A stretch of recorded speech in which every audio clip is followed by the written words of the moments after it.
I feel like my screenshots always go to a new place. I feel so inept when it comes to screenshot locations. I think you can change it. You can set it somewhere, somehow. I'm sure you can. Yeah. I'm still a silly Windows user, so. So you're used to things being non-intuitive. I will say, when I first started using Macs here, you couldn't just like right-click and create new folder. And that's something they added later. It's a lot easier to create new folders than it used to be. And I appreciate that. Yeah, there was a bit of a learning curve back in the day. That was like the main thing I wanted. I was like, I just want to be able to easily create new folders by just...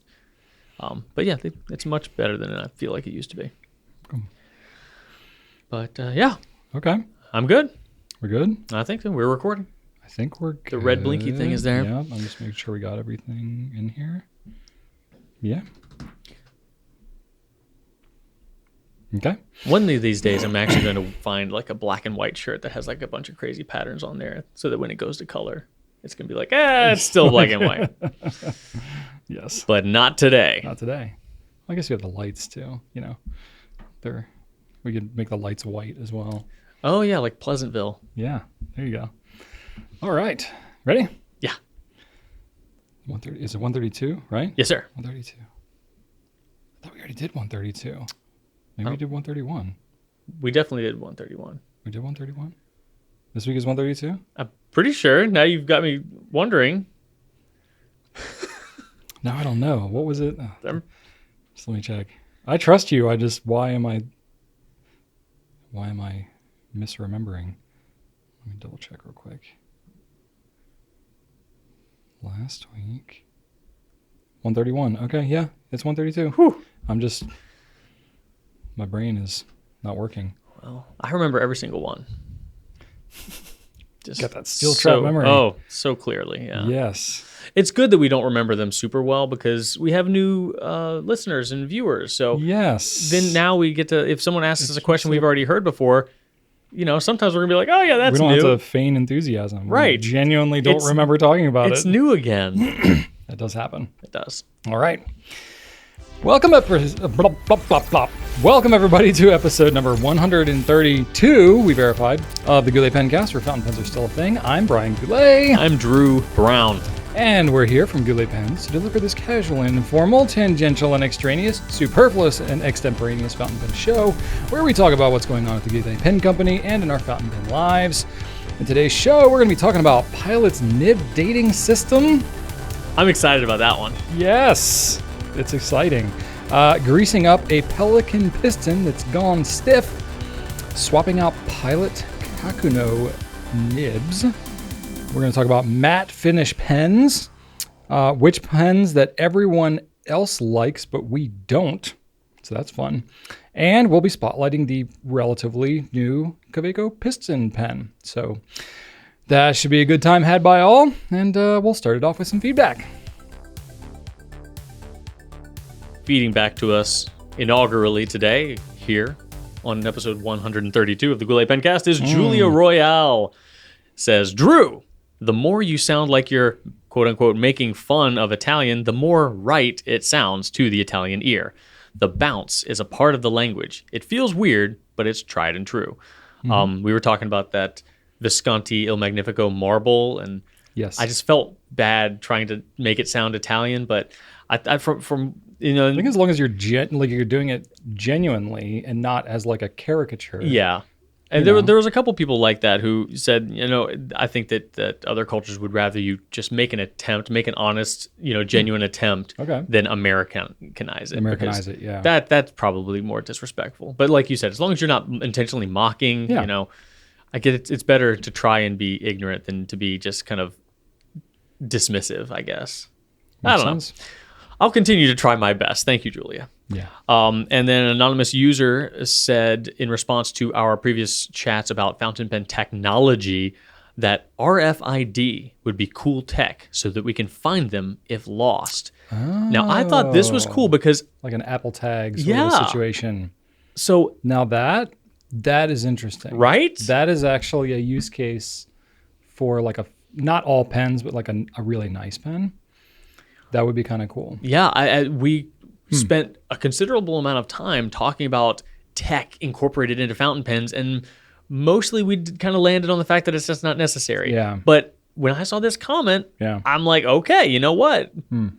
Maybe, because this doesn't interrupt the actual writing process in any way. Yeah. It just makes it a little bit safer for you to, hopefully not. Yeah. And I don't know how you'd incorporate that. And it would deter theft and things like that. So, well, I mean, no doubt that these air tags are going to get smaller and smaller as time goes on. So eventually you'll be able to fit one in your pen, even if you just kind of shove it in there.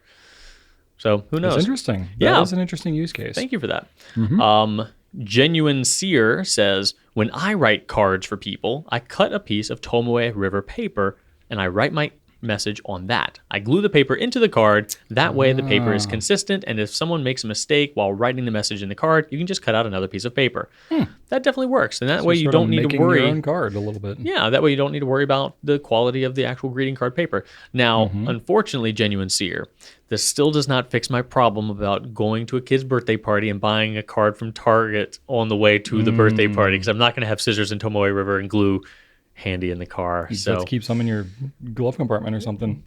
That's what would need to happen. It requires a lot of planning and foresight for a lack of planning and foresight. Yes, that's my problem. But I Like Pens, that's an odd name for a pen enthusiast, says, on the topic of greeting cards, if you happen to have a Trader Joe's near you, the cards are very affordable there and super fountain pen friendly. Interesting. Well, thank you, I Like Pens. And guess what? I do too, like fountain pens. So yeah, Trader Joe's apparently place to go for fountain pen friendly greeting cards. I've never bought a trading card. Trading Joe's card. I've never bought a card from Trader Joe's, so I'll have to try that out. Yeah. Interesting. Okay. Lucy Lou Metzel says, so glad you are not trying to break any records. The record was Pencast 69 with a duration of 2 hours and 43 minutes. Pencast 130 was 2 hours and 41 minutes. And now Pencast 131 holds the new duration length record with 2 hours, 47 minutes. Congrats. I don't know what happened, man. It was pretty ironic that you did state at the beginning of the Pencast, we're not trying to break any records today. It's like, I was like a precog. I was just like, could tell that we were going to, and it wasn't even like, we didn't even that much planned, like to really go that long. I don't know. We're going to be shorter today. So I'm making a commitment to that. I'm going to keep an eye on the clock. Not really. I've got stuff to do. So we'll see how it goes. I don't know. Watch this break the record. Maybe if I say that it will break the record, it'll have reverse psychology and will actually be quicker. Let's try that this time. This is going to be a long one. We're going for a record breaker. I just won't tell you what record. Okay. Penguin 1780 says, the Manami Olika is a Wick pen. The company is Korean. Okay, cool. The pen itself may be made in China. It's the same model as the Uli Splendid pen, which I found in my local grocery store. The cartridges are 3.4 millimeters. It was my work pen for a bit because it could handle carbon paper. Okay. A fountain pen that can handle carbon is interesting. Okay. I mean, so this was one of Brian's personal collection pens that I brought out and had him kind of explain during the last episode, and neither of us were certain as to what. It's like a platinum preppy-esque kind of a pen. Yeah. So yeah, it sounds like it's more like the Pilot Petite or something like that. You know, one with a wick. Yeah. Or a Varsity even. Yeah. Yeah. But apparently this brand is a very popular stationery brand in South Korea. That's what Michelle Higgins said. Manami is a super famous Korean stationery company, literally. I have lots of Manami gel pens for coloring, but haven't seen their fountain pen. It makes sense they'd make something as they're huge. Korea has great stationery. Well, there you go. Nice to know. But apparently maybe it's made in China and it's not Korean. I don't know. I don't know much about this company. It's not something that I've seen a lot in the U.S. here. First time I saw it was last week. Yeah. So there you go. Now you guys know. All right. B-Zeps. B-I-E-Zeps. I wasn't sure about buying a Pilot Vanishing Point because of the clip position, so I got a Moonman A1 to test it.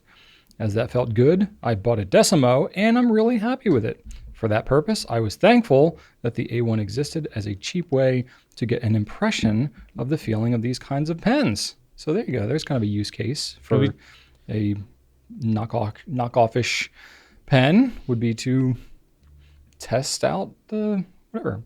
And this person wasn't actually the only one who wrote in with something like that. It sounds like it's not uncommon for people to buy a super affordably, heavily inspired by pen and kind of use that to find out, do I want to go ahead and take the plunge on the real deal? I think for certain things you could do that, but it's not the actual pen that you're getting. So like depending on what it is you're trying to evaluate. Like the clip positioning makes sense. Clip positioning, because you can like see visibly one or the other and kind of compare and you can them. feel it rather than like the writing experience isn't like a one-to-one comparison. Yeah, the writing experience I would not, because it's going to be totally different. Yeah. But you can even say like the weight balance and stuff like that is, it could be hit or miss. But you can find out, does the clip down here bother me or not? That's a pretty one-to-one. Yeah, I would say so. So that's an interesting use case. I've not written with that pen myself, but I think I've seen it. Have held it maybe. Yeah. I don't know. Our team has it. Yeah. Anyway, cool. All right. Well, that's all I got for feedback this week. Let's talk about some new stuff. All right. I will kick it off here. We have the Kaweco Piston Sport Steel nib units. I know everybody's been waiting for that. Basically, it uses a slightly different nib setup. We'll get into more of that later in this episode. But the nib itself is the same as the other Kawecos, but if you want to swap the nibs out, it's a little more complicated. So they just had this one as a whole separate screw-in unit, which is actually kind of nice because the other Kawecos don't have that. Yeah, we didn't have this available when the Piston Sports launched, but we have them now. Yeah. Extra fine, medium broad, and double broad, apparently. Be big. So if you wanted to extend the range of the use of this specific pen, you can now do that for $17. So go check that out if you're interested. We have the TWSBI Eco. They got another color coming out with bronze trim, which I dig that trim. This is Cafe. So this is like a basically darker version of the cream that we already have, which looks really good. They both look really good. With cooler trim too.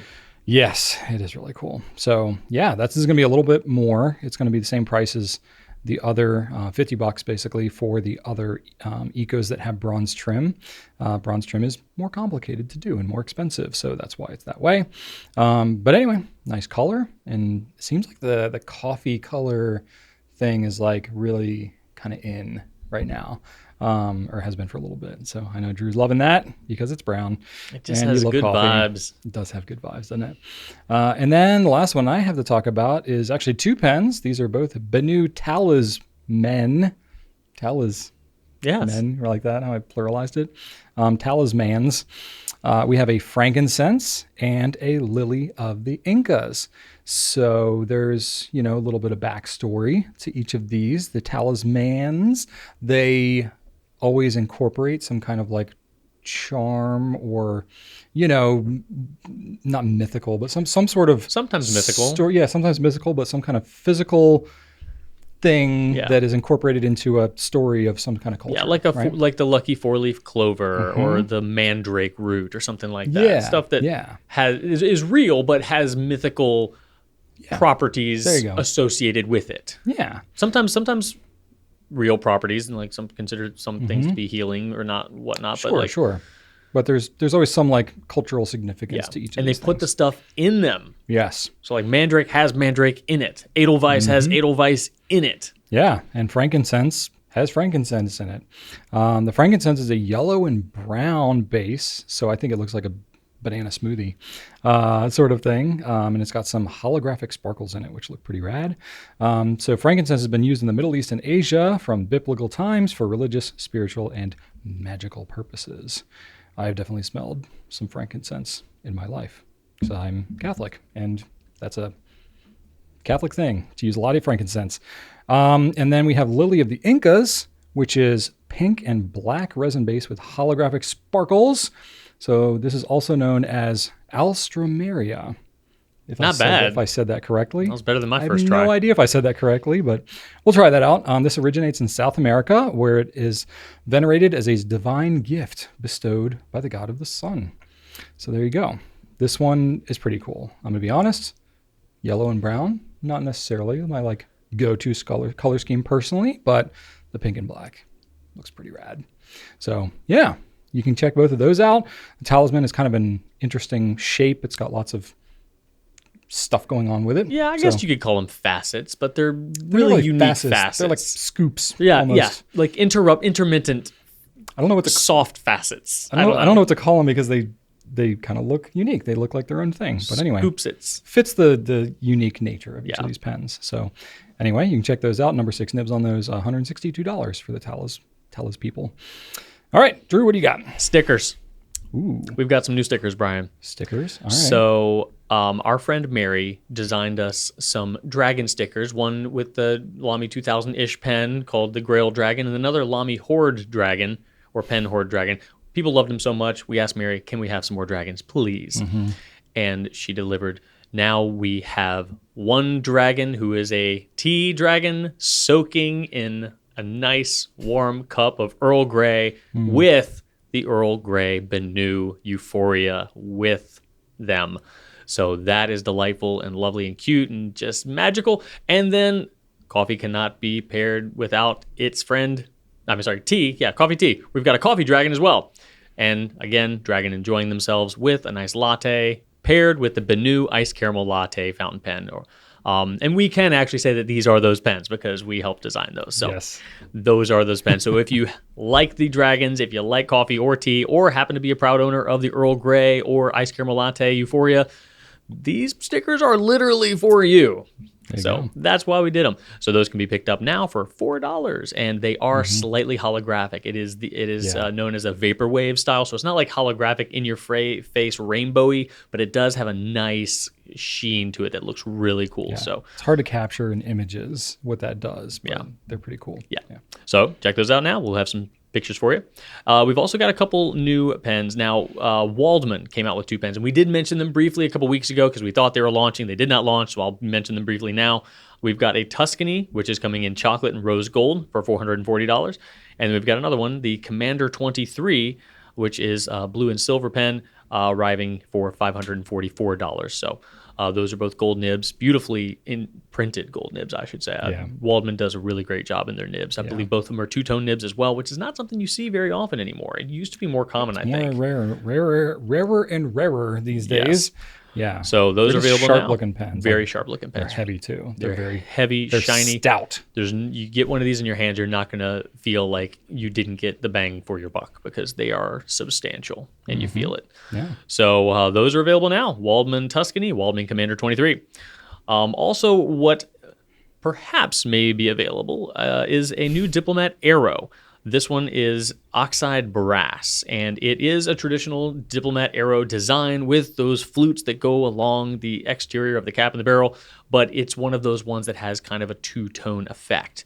So you've got a kind of a, brass color, outer color, and then within those grooves is like a darker black. So they have the it's a raw bronze pen that they then coat in black, but then they kind of sand away the black part, leaving black only in those grooves. So it's a very cool, it's like an antique kind of a look. Yeah, it looks really cool. So that is a little bit more than your average arrow because it is brass, and it will be a little bit heavier than your average arrow as well. So these are going to be sold for $236. So if speaking of substantial, like these are also going to be hefty pens. Yeah, they're 41 grams is the overall weight. It's getting up there. I don't know my grams. I don't have like a mental database of grams in pens. I know like the heaviest pens that we've ever carried are like pushing 60 grams. Okay. That's like very, very heavy. I would have no idea like how much a Safari would be. No clue. Safari, I want to say, is 17 grams. Okay. Well, that is... Metropolitan is 26 grams. Wow. I just looked that up today. Oh, okay.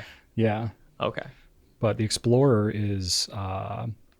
very low. It's 12 grams, I think. Oh, wow. Yeah, that's nothing. So, it's helpful if you have a pen that you like are very familiar with the weight, and then you just look up the grams of that, and then you can sort of get a baseline. Yeah. But we measure and weigh all of the pens on our website. So if you do happen to have a pen that we sell, check it out, and you can have somewhat of an idea of how many it would take to equal one Diplomat Arrow oxide. Yeah. There you go. I feel like 20 to 25 grams is like considered pretty hefty. Decent average, like solid but not heavy. Oh, okay. Kind of a thing. If you get above 30, then you're like, that's that's pretty substantial. Some people may choose not to post their pens at That's that the beef point. zone. Yeah. And that's full. That's with the cap and everything involved. So of course, if you don't write with the cap, this is why we do weights for both the cap, the body, and then the whole pen, is because that does matter whether you post it or not. So there you go. All kinds of fun information that you can have at your fingertips. Okay. That's it for new stuff. All right. We got a couple of quick company updates and then Q&A. All right. Well, we got a new video from me this week. Brian's top blue pens video.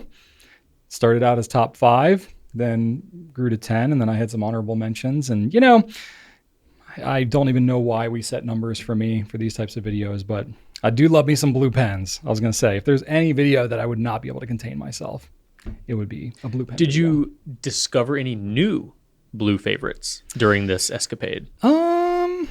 I'm familiar with all of the favorites. Did you see a blue pen that you felt like you might have been sleeping on a little bit? There were some ones that I definitely haven't thought about quite as much, especially like limited editions and stuff like that. If there's, there's a bunch of like sailors that kind of came out maybe in a batch with something else that then just looking at it kind of on its own, I was like, oh yeah, that is really nice. Yeah. Very cool. But there's a lot of them. I think we have 161 blue pens on our site. I believe that's the count when I looked it up. So that's a fair number of blue pens. It is. But I'm not complaining. And then Drew's got a What's New video that he will have gotten out this week. Yep, that is happening. Gonna do it. We had we had a company party. Yeah. Or a company. A little annual shindig. Yeah, we had it at a Brazilian steakhouse.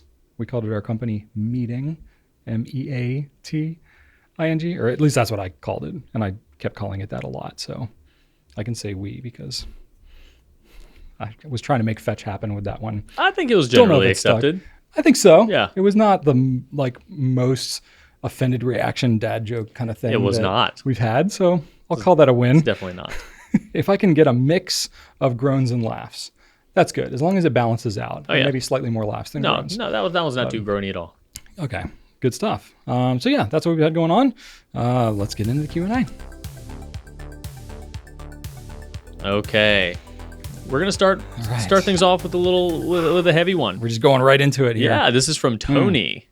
And Tony says that there is very little text info on the internet explaining the date codes on Pilot gold nibs, and there is no info on YouTube. The date code is prominent. The date code is prominent on his E95S, P1022 on that particular pen, and then he believes that the nib that means that it was manufactured in the month of October 2022, 10/22. I have read that P is the control symbol, but I don't know what that actually means in manufacturing. How about a deep or semi-deep dive on Pilot nib date codes? Now, I did not know that this was a thing before this question came in. Nor did I. And then I checked all my pilots, and it all made sense. Like all the dates seemed reasonable, approximately, to where I would have gotten them, and I was shocked. And I did, reach out to our distributor just to check. I'm like, hey, these are legit, right? And she was like, yeah, that's true. So now I don't know what the P is, so maybe you can dig in on that. I can dig in a little bit. Right. Yeah. Now I will say there's a bit of a rabbit hole, but it kind of became like, I don't know the right metaphor to go with, but I could tell that there was more there, but there was like nothing for me to grab onto. Yeah, that's what Tony says. And it was to the point where it's like, okay, I could like reach out to some like deeper sources that we have within Pilot and try and get some clarity on this. But I was also like, I don't know if anybody like actually cares about this, because I'll explain what I understand is going on here. But when you go back to like the vintage stuff, that's where it becomes much less clear as to exactly what everything meant. Did you check your vintage VP? I didn't. Okay. No, I didn't get to pull a lot of my. Because we don't know when that one's from. Like no, but I can pull it up. Yeah, I can go inspect it. But so let's explain what the heck we're even talking about here. So every Pilot nib apparently has a stamping with some kind of code on it. The gold nib ones. The gold nib ones, yeah, not the steel, I would imagine. But the gold nib ones do. So it has usually a letter, a single letter, and then a series of numbers, like 3 or 4 numbers. That seems to be the way that all the codes sort of worked. Not sure exactly how far back that goes in Pilot's history, but we're talking many, many decades at least. So pretty much anybody buying any recent Pilot is going to see some numbers on their nibs. Do you know if they're always in the same spot, or does it depend? It's like kind of down below the stamping, right? Don't Like know. it's- I honestly, the ones I looked at were the larger nib pens, and they were all right there on the face. But Yeah. like a vanishing point, I don't know where those would be. Yeah, and I think like ones like the E95S and the Elite and stuff like that, I think they're actually like under the inlaid portion, so you may not be able to see them without getting them out somehow. Well, Or I could be Tony says mistaken. it was prominent on It was his. prominent on the E95S? Yeah, that's Okay. what he says in the comment here. Okay, there was somebody else that I was reading about that had an inlaid nib of some kind. Maybe it was the Sterling. I don't know. Anyway, so the let's see here.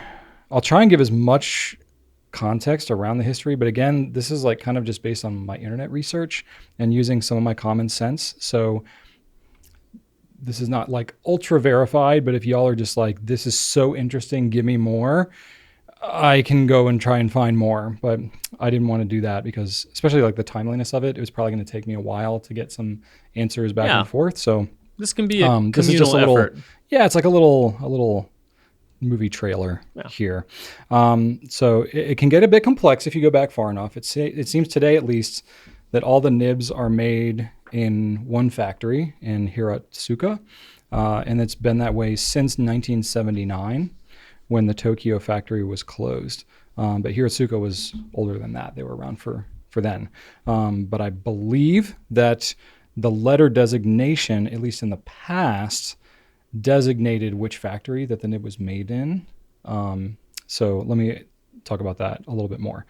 So if you have pens from the 1970s and earlier, the nib designations can get a little more complex. Probably too much to explain here in full, especially because I had less and less information about that the further back I went.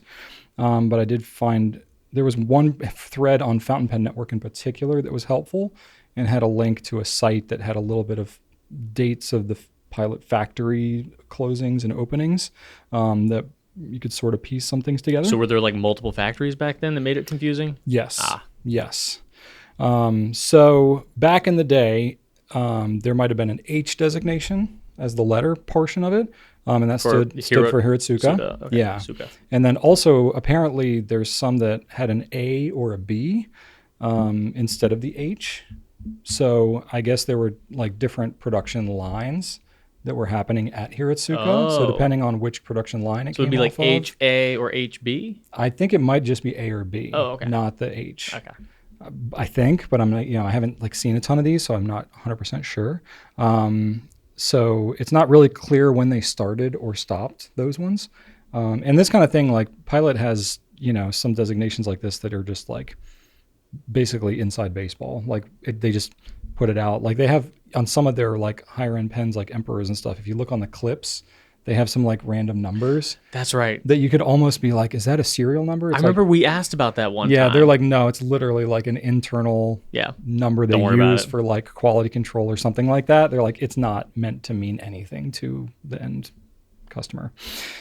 So I'm pretty sure that's where we're at with these two. But I guess, if it's got a date on it, that's a little more like kind of meaningful. Yeah, it's kind of, it tells a little story, especially if you buy your pen secondhand. Yeah. Like if you then buy you can tell kind of how a custom 74, it, secondhand, it could have been from, now or, 20 years ago. You really have no idea. Yeah. So it's kind of cool. That is kind of a helpful little thing. Yeah. So it seems like that's kind of like the practical use case for this. Which factory it's made in and all that stuff, I don't think it really matters at this point, especially because their QC is really good. So kind of it won't leave the Pilot factory if it's not going to be to their standard. So some of the letters might have a T on there, which stood for Tokyo. They had a Tokyo factory, which closed in 1979. Oh. Yeah. And then I believe that factory had a different name because like the whatever province or whatever that it was in changed names or something like that. I don't know.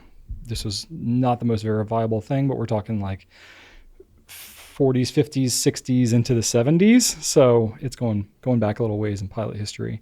So going to today, if it's got a P designation, basically I found that it's unclear what the P means. Dang it. So Pilot? I don't know, maybe. But I think they all have P's from what I understand these days. Maybe that's not the case. I don't know. Maybe I want to check out your pens and see what's going on, but I could see P being just some internal designation of some kind that doesn't necessarily mean anything. I don't know if there's any letters besides P. It feels like if there's a P on all of them, then the P maybe doesn't mean anything. Yeah. You know what I mean? But who knows? So I wasn't able to get solid information about that. But again, I think the letter, it's like kind of a novelty, but it really doesn't matter as much. I think the date is the most interesting part. So. Which I think is fascinating because it's, I don't know how I didn't know this after, a decade plus of having these pens. Yeah, I never thought to look it up. Because it's the only pen that has extra numbers on them. The only nib that has, they all say, sometimes some say, the type of gold, obviously, and there might be a random symbol that's proprietary to that brand. But these are, intentional numbers, and I've never thought to ask. I know, yeah. Isn't that crazy? Me too. I never... So... It's kind of amazing. Yeah, we've gone well over a decade here. And never. So I literally never even noticed it. Really, I know it's right under our cool noses. Yeah, it's so cool to still be learning and still be discovering fun things. So I immediately went through all my pilots and found out when they were from. Nice. So that's cool. Yeah, I've got some vintage ones that I should probably look up and do that. I just haven't done that yet. But very interesting. So and I believe that sometimes there's 3 numbers and sometimes there's 4. If you think about if it's, say it was made in March. Oh yeah. Sometimes 3. it might be a 3, it might be an 03. It's hard to say. So I think basically the last 2 digits should be the year. Yeah. And then whether it's 1 or 2 digits before those, that would designate the month. So it should be 01 up through 12. And then it gives you the month. So that's about all I have. It's not a super deep dive, but that's as deep as I was able to go. Well, another reason I think it was cool to add this one was because if you and I were totally aware of this, odds are there were a bunch of other people that were also unaware of this. I'm sure. So otherwise, you would find more about it online. Yeah. So I would say if you have a pilot nearby with a gold nib, check out the date and be amazed at the birthday of your pen. You can, choose a day in the month and celebrate. Give it a little cupcake. Yeah. I will say, I am curious, because we sell new pens. I'm curious, if a pen is made, if a nib is made, how long does it take to go from raw nib manufacturer to being put on a pen to being to a distributor to then a retailer to then the end customer? I mean, it could be months, I would imagine. You check with Mike and Trevor, and as soon as we get some in, pop them open, check those codes. I'm kind of curious. Yeah, exactly. What are the dates on some of those? So I don't know. It's kind of curious, but for that reason, you may not have a nib designation that's the time you bought it exactly. It's probably going to be a several month delay there, but yeah, interesting. Cool. Yeah. That's what I got. Thanks for including that in there. Thanks for asking the question. Learn something new every day. All right. I got a question from Julian Gunther. Says, speaking of Pelican, my M800's filling mechanism used to go very smoothly just up until last week when it suddenly got a lot harder to fill the pen. I don't know what happened. I hadn't done anything fancy, just tried out a bunch of different inks lately. My retailer contacted Pelican and said that this sort of thing can happen and that there's nothing to do about it apart from buying a new rear section, which costs around 200 euros at the moment. I'm Austrian. Now, my question is that so? Or do you guys have any ideas what could be wrong with my beloved pen and what I could do to get it back on track that doesn't cost me 200 bugs? Bugs. That's what it says. I like that. I like that better than bucks. I wonder if... I think I'm going to start saying bugs. I wonder if maybe, does the Euro symbol look like a bug? It does. It does kind of... It kind of looks like a bug. Yeah. It has some legs on it. Yeah. Maybe that's it. I don't know. Is that a term? Euro people, let me know. Yeah. Let us know. So, that sucks. I'm sorry. If it's your favorite pen and it just all of a sudden stopped working well, a piston unit inside of a fountain pen could definitely start hanging up on you after a long, long period of use, but it's more likely going to be a gradual thing. The fact that this happened suddenly is a little weird. So I'm guessing that if you were flushing and rinsing a lot during this, you said you were trying out a bunch of inks lately, that perhaps just the repeated use of perhaps a cleaning agent might have just kind of gotten things a little dry in there and, pulled out some of the lubrication on the piston seal gasket. It's unlikely that the actual piston rod, the threaded assembly, is the thing hanging up on you, because I just can't imagine how that would just all of a sudden happen like that. So my guess is that the fact that, and thank you for mentioning the fact that you were trying a bunch of inks recently, that I think is the key here. My guess is that the gasket attached to the rod is the thing that is now missing some lubrication. So if that's the case, we're in good shape, because, and then, this is, you could email this to customer care and they could help you out, but this is probably a common enough thing. I thought it'd be worth chatting about here. And this can be done with the Lamy 2000 as well, or any pen that you can take the nib unit off and can't take off the piston assembly. So Pelican, Lamy 2000, a couple others like that, the Pilot Custom Heritage 92. So really all it takes is for you to pull off the nib section, which the nib housing feed assembly, which is easy to do on the Pelicans. They just unscrew. The nib doesn't need to come off of the feed or anything. Just unscrew it from as back as you can get. Don't try to unscrew it from like where the wings of the nib or the shoulders of the nib are. Go as grab it at the base. Yeah, grab it at the base and turn it. But it'll come right out. It's that way for every M200 on up through M1000. Yep. So all the Pelicans are like that. That's right. Super easy, super convenient. And that'll actually give you a straight, wide shot to the internal reservoir of the pen. So all you would need to do, get some good silicone grease like the one that we sell on our site, as long as it's not, bearing grease or any weird stuff. The stuff we sell on our site is safe, and I would recommend that because it's what we know. Put some of that on a toothpick and just pull the piston all the way up, get it, as far back as it can go, and just take that silicone grease and, kind of push it, around the interior of the reservoir. It doesn't need to be evenly distributed, and just move the piston up and down. That will actually do the distribution for you. And do that a couple times, and you should immediately feel a result, like in seconds. And if you don't, just add a little bit more. But you can be conservative with it at first. You don't want to add too much, because then it gets all gunky and it can clump up at the base, and you don't want to impede your ink flow. So that's why we say a toothpick, because it's you can't get too much on there, and it can usually reach wherever you need it to reach.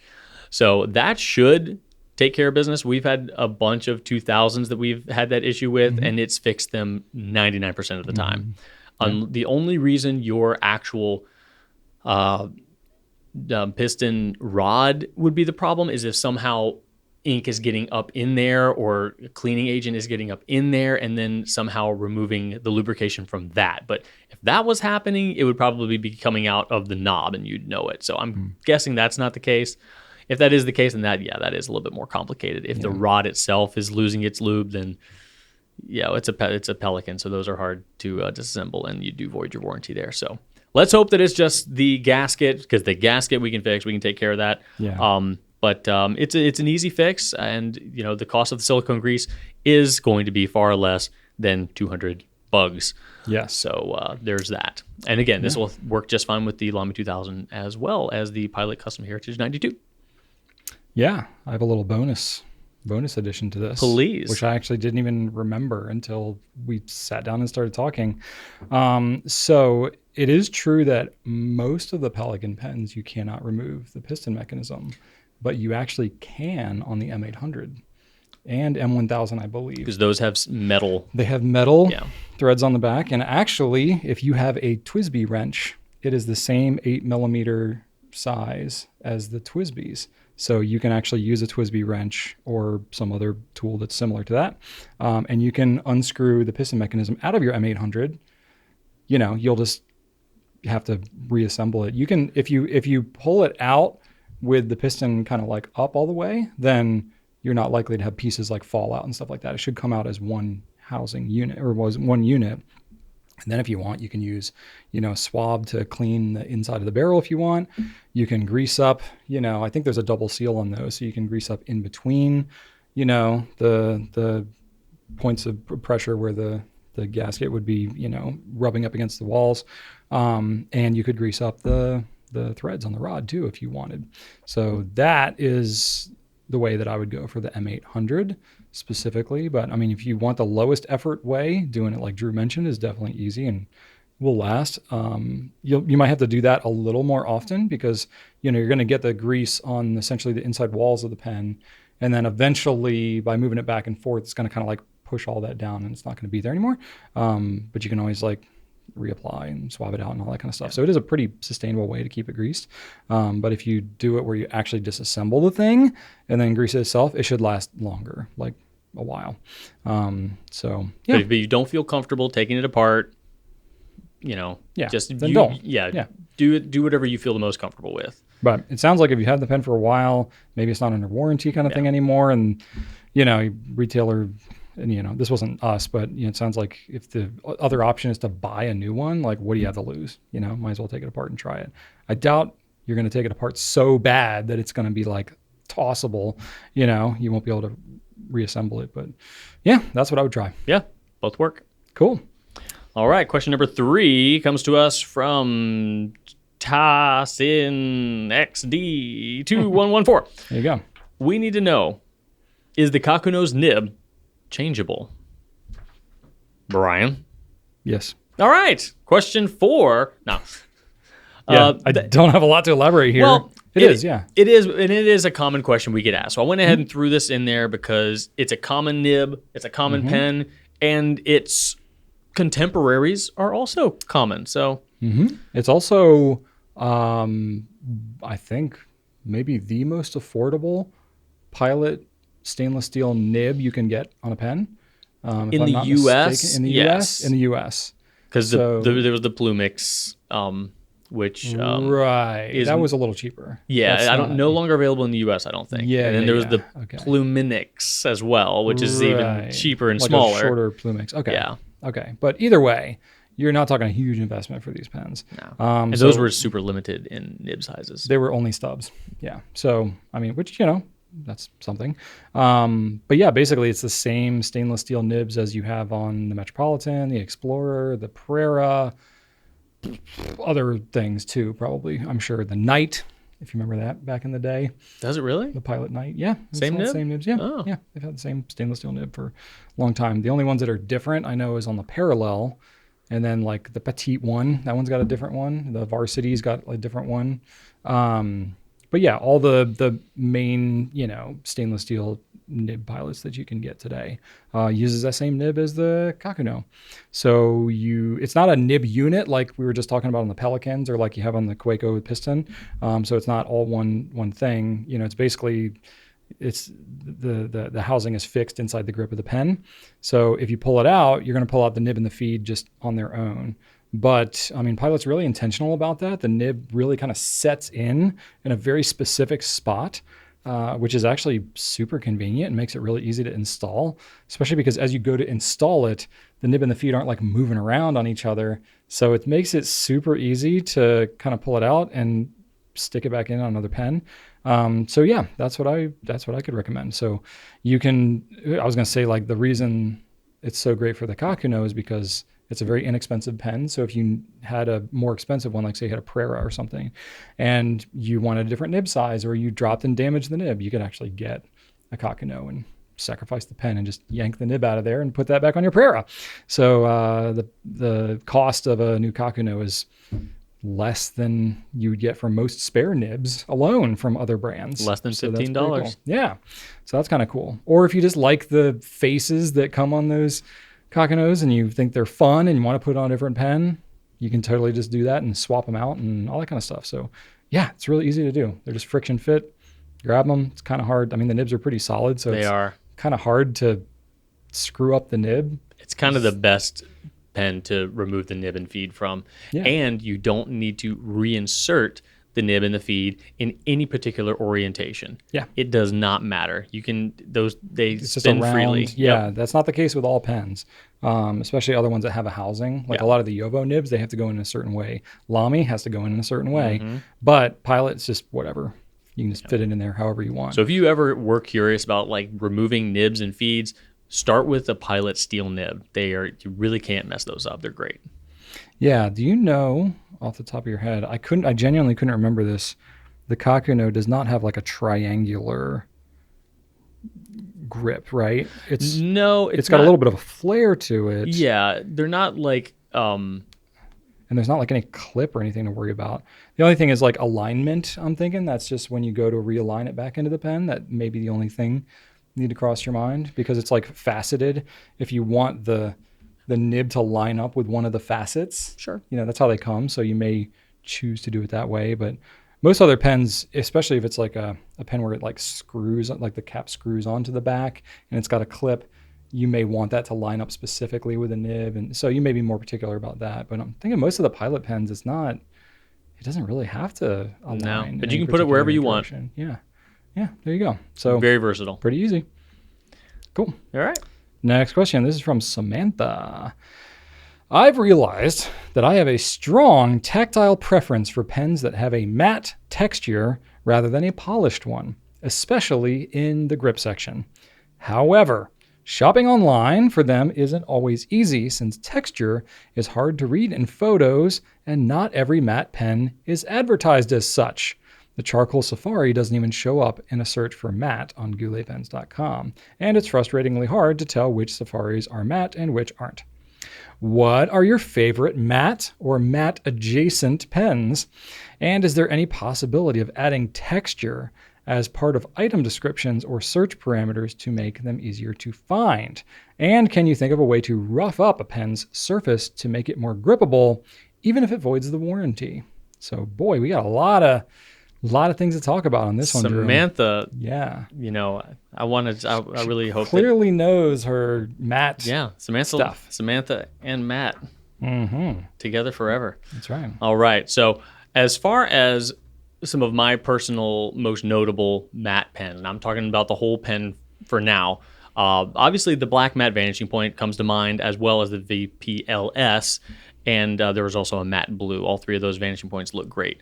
Obviously, the Lamy 2000 in black polycarbonate is very matte all the way through. It does have a steel grip section, but I usually grip it a little bit further back from that, so I touch the matte part. That's very tactile. Feels very, very secure.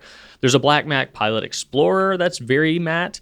And then there's an Opus 88 Jazz in Holiday, which almost slipped past me because I just don't think of it as matte, but it actually is. It is not a shiny pen. It does have a bit of a kind of a sandblasted look to it. It's a demonstrator, but like a frosted demonstrator.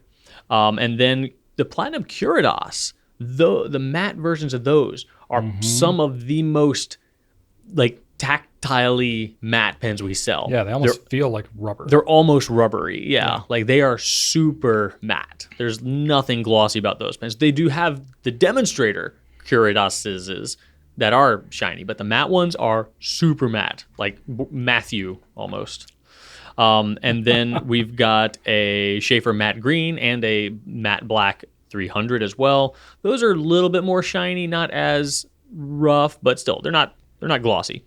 And then we've got a Schoen Design Pocket 6 in matte black. And there are a lot of metal pens, and I don't know if you would agree with this, Brian, that like a lot of the Arrows or All-Stars or All Sports, they're metal. I don't know if I'd call them matte, but they're not glossy either.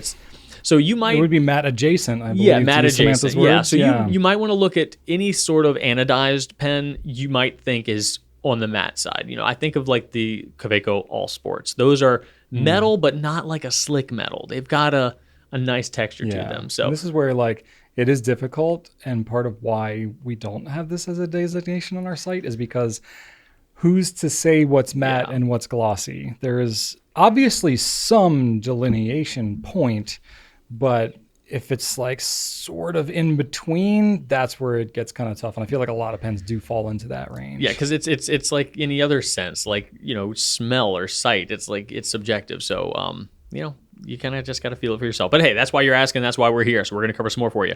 SD DuPont has a few matte pens as well. Those might fly under your radar, but they're there.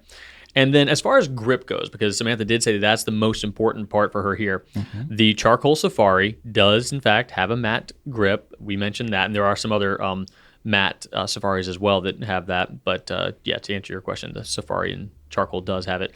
The Opus 88 Jazz, like I mentioned, a little bit less rough, but still there. And again, I said the 2000, if you grip it past the stainless steel part, very matte, very secure on your fingers. And then the Pocket 6 in satin black, that one has glossy threads so that they don't actually, rub off the mat. But the grip is the same as the rest of the pen, and it is indeed matte. And then our current Diplomat Magnums, the old Diplomat Magnums, the whole thing used to be kind of a matte, kind of a rubbery feel. Remember the first gen of the Magnums? Those are gone, but the current Magnums have a rough plastic feel to them. It's not like rubbery grip, but it is a rougher. Like if you run your fingernails along it, you'll hear something. So those are there. And then perhaps the most grippy grips that I can think of that we have are the brushed stainless steel Studio and the LS Studio in all black. Yeah. Both of those pens have a literal rubber grip. It's probably the most rubbery, grippy grip you can get on our site at this moment, unless something's totally flying by my radar. No, I agree with that. So those I would recommend. And if you're talking about scoping out Safaris, maybe you like the Lamy nibs anyway. The LS all black, I believe that's a gold nib pen, so that's going to be higher up there. But the stainless steel Studio also has that same black grip, and that one's one of the steel nib Studios, so more affordable there. And as far as what can you do to make it more grippy, I know Brian's got some other suggestions, but I've used a lot of Plasti-Dip spray for craft purposes, and it's a spray-on sort of rubber coating that some people use to coat tool handles and things like that. If you are careful and remove any parts that you don't want covered, you could probably coat a few passes on your grip section to add that. They make it in actually different colors too. So that's an option. I usually use black, but I believe there's like clear red and blue and green as well. But black is probably what you're going to be going. But just kind of read the instructions, treat it like any other spray paint. Be careful with your layering because it can get weird if you don't let things dry properly. But that's what I have the most experience with as far as making something more grippy and matte-like. But Brian might have some more to offer. What are your thoughts on that? I agree with everything you said. I thought of a couple other pens as you were talking that might be worth a mention. Just, because I don't know what your specific pen style preference is or whatever, but me personally, big fan of Lamy 2000, surprising. But I do like it for part of that grippiness. Yeah. TWSBI 580 AL or ALR. Those are, kind of that matte anodized metal. The ALR has texture to it specifically. Very grippy. Very grippy, but even to the AL is not a shiny metal. It's a matte kind of metal. So while most of the pen is still going to be a shiny, slick plastic, if the grip matters, then that might be a grip option for you there. And then I was thinking about Kaweco has some pens too that kind of fall into that category. Most of their sport pens are plastic, shiny plastic, but the all sports, the aluminum ones, those fall into that category. Also the piston pen, which we're going to show you today, that is also kind of like a matte metal, as well as the Perkeo. Those are not slick plastic either. They're kind of textured things. We don't talk about the Perkeos very often, but they are that kind of like textured. Yeah. Kind of like the Safari, the matte Safaris are. Lamy CP1 also, that is both a kind of rough plastic and it's got a ribbed grip section to it. So that is very grippy. And then TWSBI Precision. That's another one that we don't talk about very often. That's a metal pen that's got a kind of a matte anodized thing going on. I can't even picture the grip. God, I'm always forgetting about the Precision. That was one you stumped me on during one of the blind things. That's because you don't think never. And I still don't. When you think TWSBI. I remember that clip tripped me up so bad because I thought it was a Caran d'Ache. Yeah, let me see if I have the picture of it. Yeah, there you go. See, it's like the metal grip. Oh, okay. Yeah, so it's like a brushed metal sort of deal. It's like a brushed metal. Yeah. Okay. So yeah, that would do it too. And then I went through, and since you mentioned you weren't sure about the Safaris, I'll just give you a quick reference here. I have all the matte Safaris that are currently available. So charcoal, obviously, as you mentioned, and then a lot of these other ones are special editions. Yeah. So we have cream and strawberry special editions.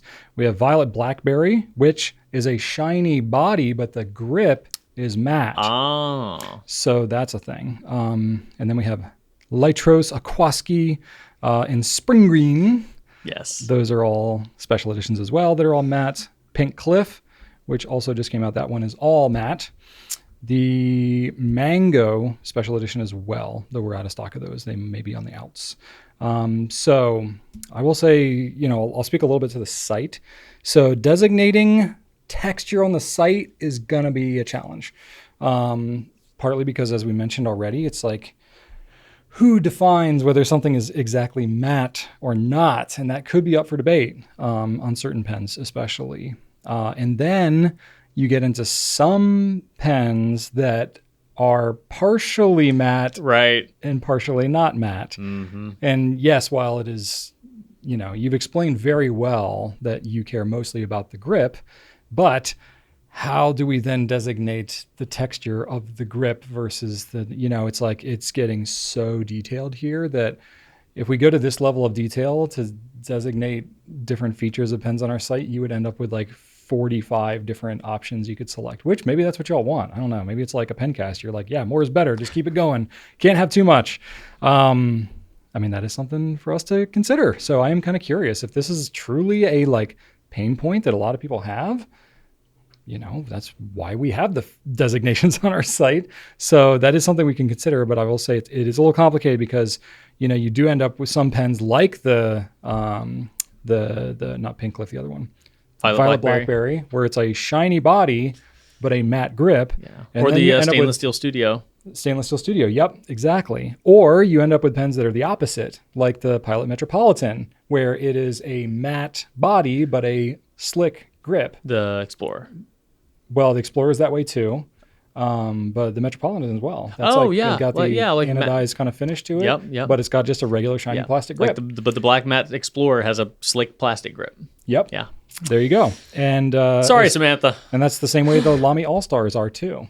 Yes. Are those even matte? Those ones I think are like, they're not shiny metal. It's basically like shiny yes or no. It's tough. Those ones specifically are some of the hardest for me. For me, it'd be easier to say, like, is this glossy? Yes or no? Like, glossy to me is like a thing. Because I would say that the Stainless Steel Studio, not glossy. But it's definitely not glossy. But it's still, but then if for someone seeking matte pens, you're going to still have a massive, massive bucket to sort through. Yeah, but I mean, it's better than not having any bucket, I guess. So I don't know. It does get kind of nuanced, and that is kind of tough. So yes, and then I have some thoughts on roughing up. Oh, this is the part of your answer I'm most curious about. So I will say, I'm hoping you're going to describe to us how to sandblast things. I mean, there's a lot of different ways you could do all this stuff. So I can go into detail about this if you want. I will say you're absolutely in warranty voiding territory here by doing any of these things. So only do this on a pen that you would be fine totally throwing away, because it's more likely than not that you will ruin it by trying any of these things. And you just need to be ready for that. The Plasti Dip thing, maybe not as much, because I feel like if it's a spray-on thing like that, and it doesn't work well, that you could probably scrape it off and be sort of back to zero. I don't know. It's kind of like spray paint. Like you'd need to, because it's also a primer too. So you think it would like bond really a lot? I can't say, because I've only ever used it on foam. But I know that people use it on metal just fine. I've used it on metal. Yeah. I've used it on slicker metal. Yeah.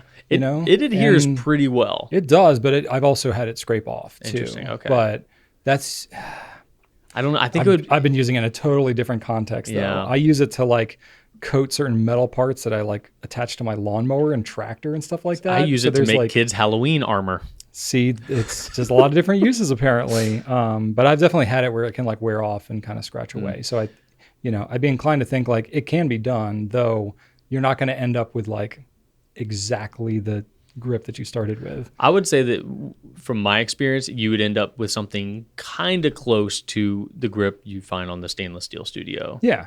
But it's probably going to be ugly, like because you're not going to spray it perfectly even. No. It's going to be kind of gloppy and it's going to be funky and weird. More likely than not. Be ready for that. Yeah. Because it's such a small area you're trying to spray. Yeah. It's going to be difficult to get that nice and smooth and even. You need to go light. Super light. Yeah. You would need to like. A lot of layers, very light. Yeah. Yeah. And I would tape off anything that you're not trying to coat as well. So meticulously. I don't know.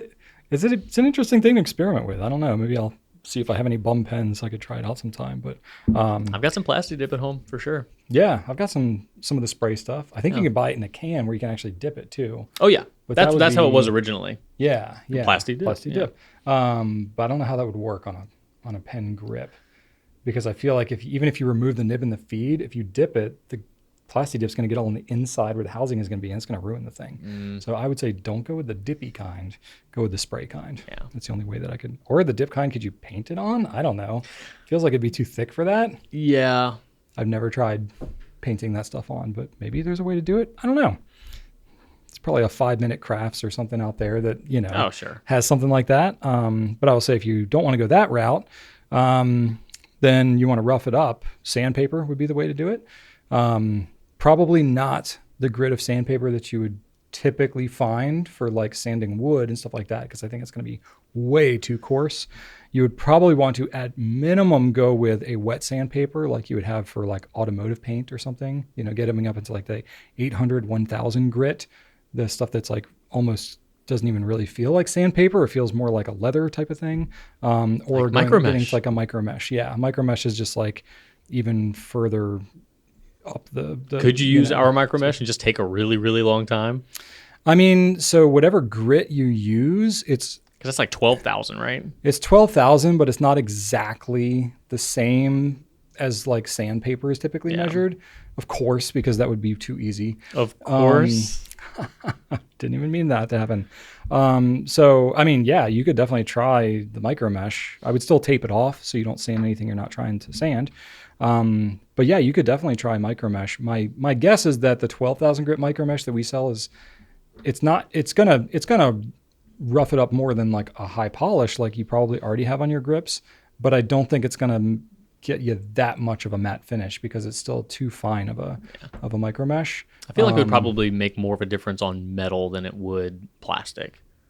Maybe it's basically gonna knock the shine off Yeah. and get you kind of that like all-star type Yeah. finish. Maybe it's not going to give you like a meaningful texture to it probably, because it's still a pretty smooth abrasive.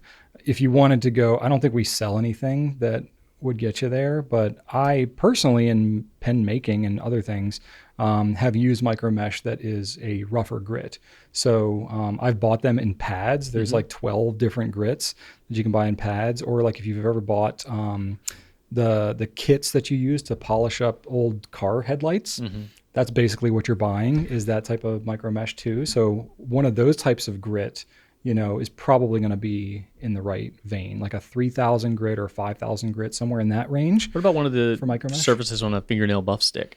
Yeah, that's exactly what that is. It's that same kind of thing. So you might have one of those lying around. Yeah, that's true. That's probably the most accessible way to do it. Because If you can usually have a pink, a white, and a black on those things, I think. or sometimes a gray, which is basically the like our gray. micromesh. Yeah, the gray, that's probably going to be the softest thing. So it's probably gonna be too fine. I would probably, of the three, I would probably pick the one in the middle. Well, I would start, if you've never done it before, I would start with a finer grit, and you can always go coarser. But I will say, if you're talking about a slick metal of some kind, be prepared for it to get ugly, because you're probably, most metal pens have some kind of coating on them. It's not the raw metal that you're working with. So if you start to sand away, then you might be sanding through the coating. And then who knows what that thing's going to look like by the time you're done with it. You could end up with a, an oxide brass kind of a look, which, hey, that's a look, but, just be ready for that. And then the other one I had was, this is another option if you don't want to go the plastic dip route, if you don't want that like rubbery kind of texture, but you still want to spray something. You could tape off the parts that you don't want to do and use a spray lacquer. So lacquer will typically bond pretty well to most resins and metals, and you can buy lacquer in like a satin finish. So it's got some, polymerized whatever the heck that stuff is in there to give it, a knocked down, not as glossy looking finish, and will also there subsequently make it feel a little grippier. And just lacquer in general feels a little grippier than like a bare metal or something. And it wouldn't drastically change the look either. You'd essentially be spraying a finish on top of it, so you'd actually be protecting it even better. So that's another route to go that could maybe enhance the grip a little bit. I kind of wish they would do that with the studios that have like a lacquered color over them, if they would lacquer that like slick steel grip, just lacquer the whole thing, that would make it nice and comfortable, but it would still have that same vibe. Yeah, interesting. I'm trying to think. I mean, like when you get a vanishing point, that's basically what they're doing is they're spraying lacquer over top of metal. I don't know if they do. I would imagine they do some kind of clear coat on top of that. It's the studio grip? Well, it's like how they do. Well, I don't know about any grips. I'm talking about like the body of the pen. Yeah. Well, you know, some of the studios. Yeah, some of the studios have it. Yeah. Yeah. But it's not all of the studios. Most of them I feel like are more of an anodized kind of. Yeah. The matte ones are. I'm sorry. The lacquered ones are more rare. Yeah. They're usually like special editions and stuff like that. Yeah. So anyway, you got a few options here. You know, if you want to ruin some pens and you just feel like experimenting, go nuts. I think you don't have a lot to lose unless you have pens to lose that you don't want to. Or we can keep talking about it so much that you just feel compelled to do it. I mean, because I think you would eventually. If we keep going, you're going to get too curious. I'm gonna say it definitely got me curious. I've definitely I've never done it for grip texture before, but I've definitely spray painted some pens before. You've done some experimenting, yes. Yeah, because it's like if we're trying to get some exclusive design or something and we're just having a hard time, visualizing it or getting our, supplier to like visualize it, I'll be like, well, let's show them what it would look like. You know what I mean? And that's worked sometimes. So anyway, I think that about takes care of that one. Yeah, that was a fun one. Yeah, appreciate that. All right, we're going to go home with number 5. All right. From C Ink's video. We're going to ask, what's the pen everyone loves, but you don't? This is hard because I can convince myself I love every pen. Yes. But I guess I have some like ones that I prefer over others for sure. But I genuinely there's very few pens that I truly hate. Oh yeah, no, we wouldn't sell anything that we think is garbage. Yeah. Everything we sell is of decent enough quality where I would use it, but I definitely have my own preferences. So I guess that's kind of what I'll speak to. Yeah, well, what sort of counterculture preferences do you have? Yeah, I don't know if I have anything that countercultural. This is why I have a collection of an insane number of pens, is because I kind of like them all.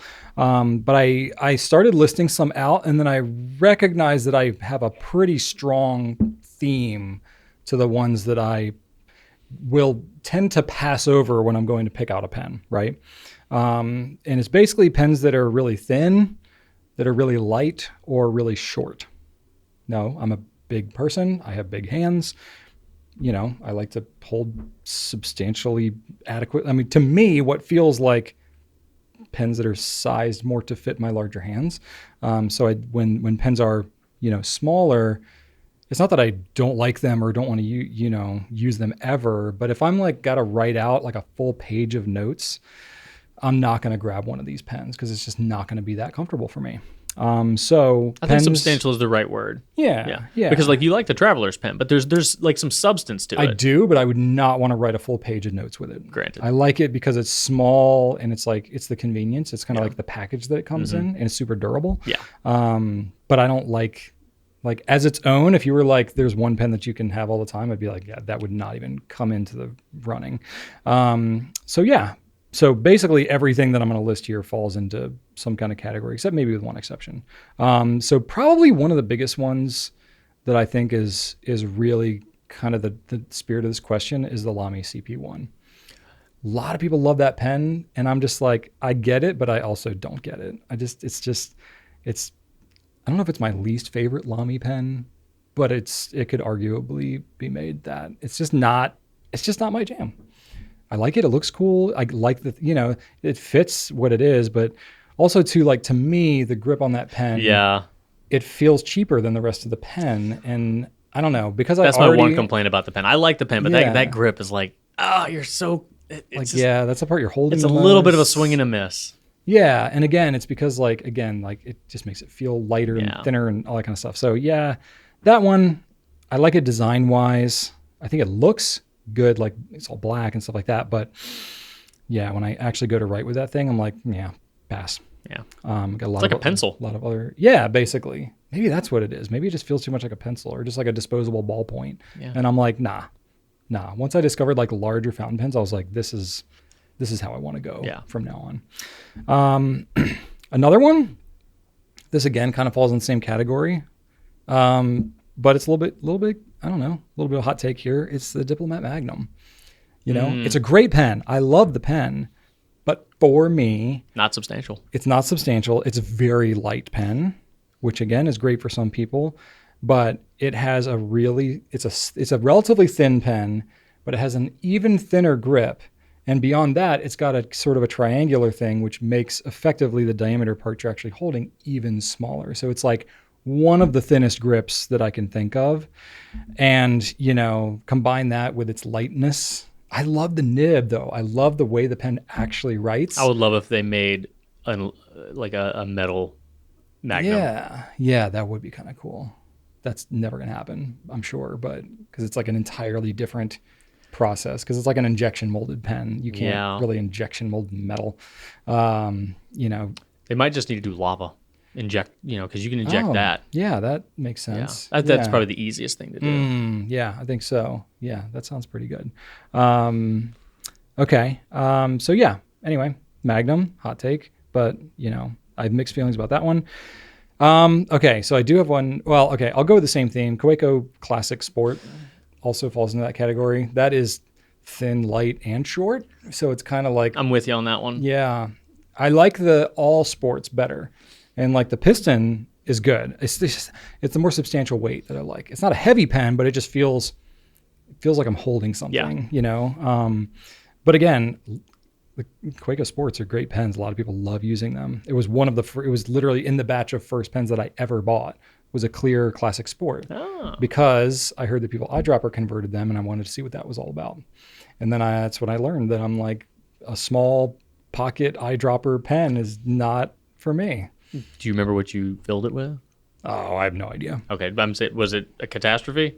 No, I didn't. I never had any disasters with it or I thought you were implying that it was like something bad happened. No, but I was like thinking about it all the time. Gotcha. You know what I mean? Gotcha. And I also like at the time, this is when we actually it was before we were selling fountain pens on Goulet Pens.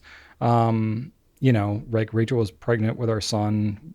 I was not going anywhere. I was working from home. So I was like, I don't really need a pocket pen. It wasn't solving any problems for me. Yeah. And then it was just a thin pen. So I was like, it was cool that I could like, it was a clear pen. I could see it. I could eyedropper. And I was like, that's pretty neat. But then I just never ended up really using it. So, but that's just me. Okay. And then the other one that I have, this could be a little hot take too. Lamy Joy and the Pilot Parallel. I don't like the big long chopstick looking back end. Like I get what it's for. It's meant to be more of a kind of calligraphy looking thing. But like from a practical standpoint, it like sticks out of all my pen cases. It, you know, it makes it, the Lamy Joy at least does post. But it looks ridiculous when you post it because the cap is like up in the stratosphere. But it can post. Really? Yeah. The Parallel can't though. No. I mean, it can hang out on the back of the pen, but the thing's gonna be rattling all around it's like a and bell. all that kind of stuff. So yeah. And then just the Parallel 2, it's got a roll stop, I guess, but it's not a clip. And that thing's just kind of weird. It's super weird. It's a really weird looking pen, if I got to be honest. But the pen writes so great. It does. Like, if you just took the grip out of that pen and put it on basically any other pen, I would like it more. Like an Opus 88. Yeah. I still haven't done that. No? No. Yeah, we got stuff going on. But yeah, I mean, again, I think for me, like the Lamies, because there are so many good Lamy options, it's easy to be like, yeah, I'm never gonna use a Joy. Why would I do that? But some people absolutely love it. And I think part of that too is depends on like how you hold the pen and stuff like that. Like, you know, I think about like Liz Steele, you know, she's an urban sketcher. She loves the Lamy Joy. But I think part of that's because just the way that she uses it to draw and stuff like that fits more her preference. So I don't know. Again, not dogging on anybody that likes these. No, I don't. Those are all pretty valid. Yeah, it's just a preference thing. What about you, Drew? Everybody likes the Eco. It's a great pen. It's a great pen for a lot of people. It's not a great pen for me. Really? I see, like you. I know you like the Swipe more, but do you like, say the Swipe didn't exist, would you still be like, nah, I'll pass on the Eco? I would, yeah. Really? Now, like you with the diameter and the lack of substance, I am a person who finds no benefit in high capacity internal reservoir pens. Oh, that's true. That's true. Okay, so yeah. To me, like it's not solving any problems for and you. I used to use my 580s and my Vacs more. Okay. And then over time, I just kind of realized like this is just too much ink for me. I don't want this much ink. And after using them for so long, my preferences have just changed. And I now no longer find high capacity fountain pens to be in the pro column when choosing what to buy. And that's just because of the way I use my pens. I like to switch out ink often, and I think that is, I find just as much joy in trying new ink than I do, trying more pens, sometimes more so. So that's a good point. So those just don't hold, I just don't see the value in, the Eco. If I were to recommend a starter pen, if you are the person who wants to have the same ink in your pen for a long time, either because you don't want to deal with changing inks or you're just going to write a ton, then yes, the Eco is great for you. But I can also argue that the Swipe, you still get a ton of ink because those converters are massive. It's the biggest converter on the market. Or the cartridges. Yeah, like they're both high capacity. They're both high capacity. So like, and it's more affordable than the Eco. So I'm like, why not just get the Swipe? Now I will say that a case for that. The clip is useless on the Swipe for sure. Yeah, it's just a suggestion. And then if you do try to put it on a bunch of stuff, it ends up cracking and breaking. So you just ignore the cap, the clip. But so yeah, that's my thing. I don't the Eco and me just I don't see it. I think that there are better alternatives in that price range. That's fair. Now, depending on how they, like you said, for how you're using it, I think that makes a lot of sense. Yeah, and then but I will say, like, for that, when you get up into that $50 to $75 range where you're into the 580 and the VAC, I do see the merit there, because in that price range, it's hard for me to say there's a better pen in here somewhere. Okay, like interesting. But in the Eco price range, there are better options for me personally. And, I could argue that the Swipe is just more bang for your buck in every sense of the word, including capacity, because you can eyedropper it and get more capacity than the Eco, if that is your jam. The Swipe covers all the bases that the Eco doesn't. Anyway, that is my counter to something that's popular. All right. My other semi-hot take is that the 823, I think, is not for me. Ooh, that is a hot take. Again, well, it's less hot if I say I just prefer the 743. So, which is essentially the same exact pen without the internal filler. Right. For me, I just don't see the appeal to buy. Now, the color I love, the Amber 823, stunning. Absolutely, like better than either of the two options for the 743. Sure. But that's still not enough for me to jump up in price a little bit and have to deal with an internal filler that I can't disassemble legally. You can. You can. You can also do that with a TWSBI wrench. Shh.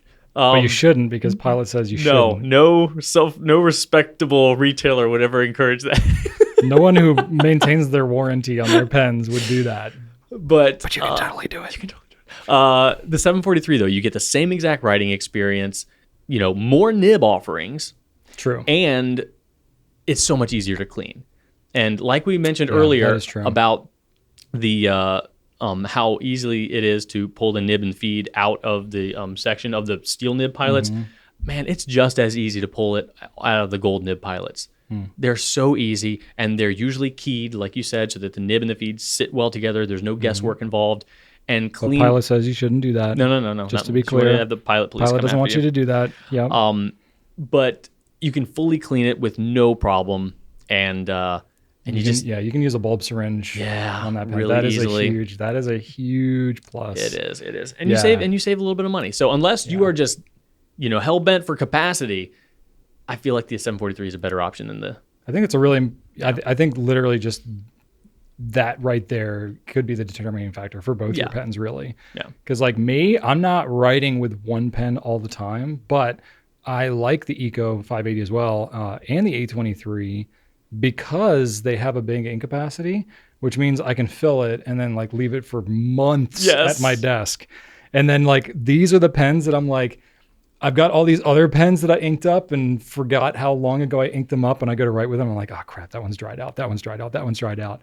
But these other, like the Eco, the 823, these are the ones that I'm like, okay, I can see the ink in them easily. And then it's like, I know, because they seal really well, I know it's going to be ready to go when I go to use it. Your seeking of large capacity pens is not because you're going to be writing with them. It's because you just need it to be able to evaporate, to a point where it's still usable. Yeah, you could probably make that. That's an interesting benefit. But you're not wrong. Like, That's valid. I'm probably a very specific use case in this scenario because I don't think most people are, inking up dozens of pens at a time and just leaving them for months. That's unique to my situation because most normal human beings would be like, I will use the pens that I already have inked up, or I will clean it out and, cycle it through. But I have a lot of instances where I need to be inking up new pens, either to try out new inks or try out new pens and nibs and stuff like that. And then, I'm like trying it out, like the, Kaweco Piston or something like that. I might ink it up. And then, other people on the team want to try it. And so it gets passed around for a while. And then it eventually kind of makes its way back to me, or I might have to use it for the nib nook or something like that. And then it just kind of like falls into like, oh, okay, yeah, it's kind of there. Did I ink that up? Did I remember? So much has happened since then. So I have a lot of pens that fall into that category for me. So the ones that are like the big ink capacity like this, I know that they're going to be, they're going to be there for me when I need them. That's right. Until eventually when they do dry out, and then I have to actually clean them. And then it is a pain. I will give you that.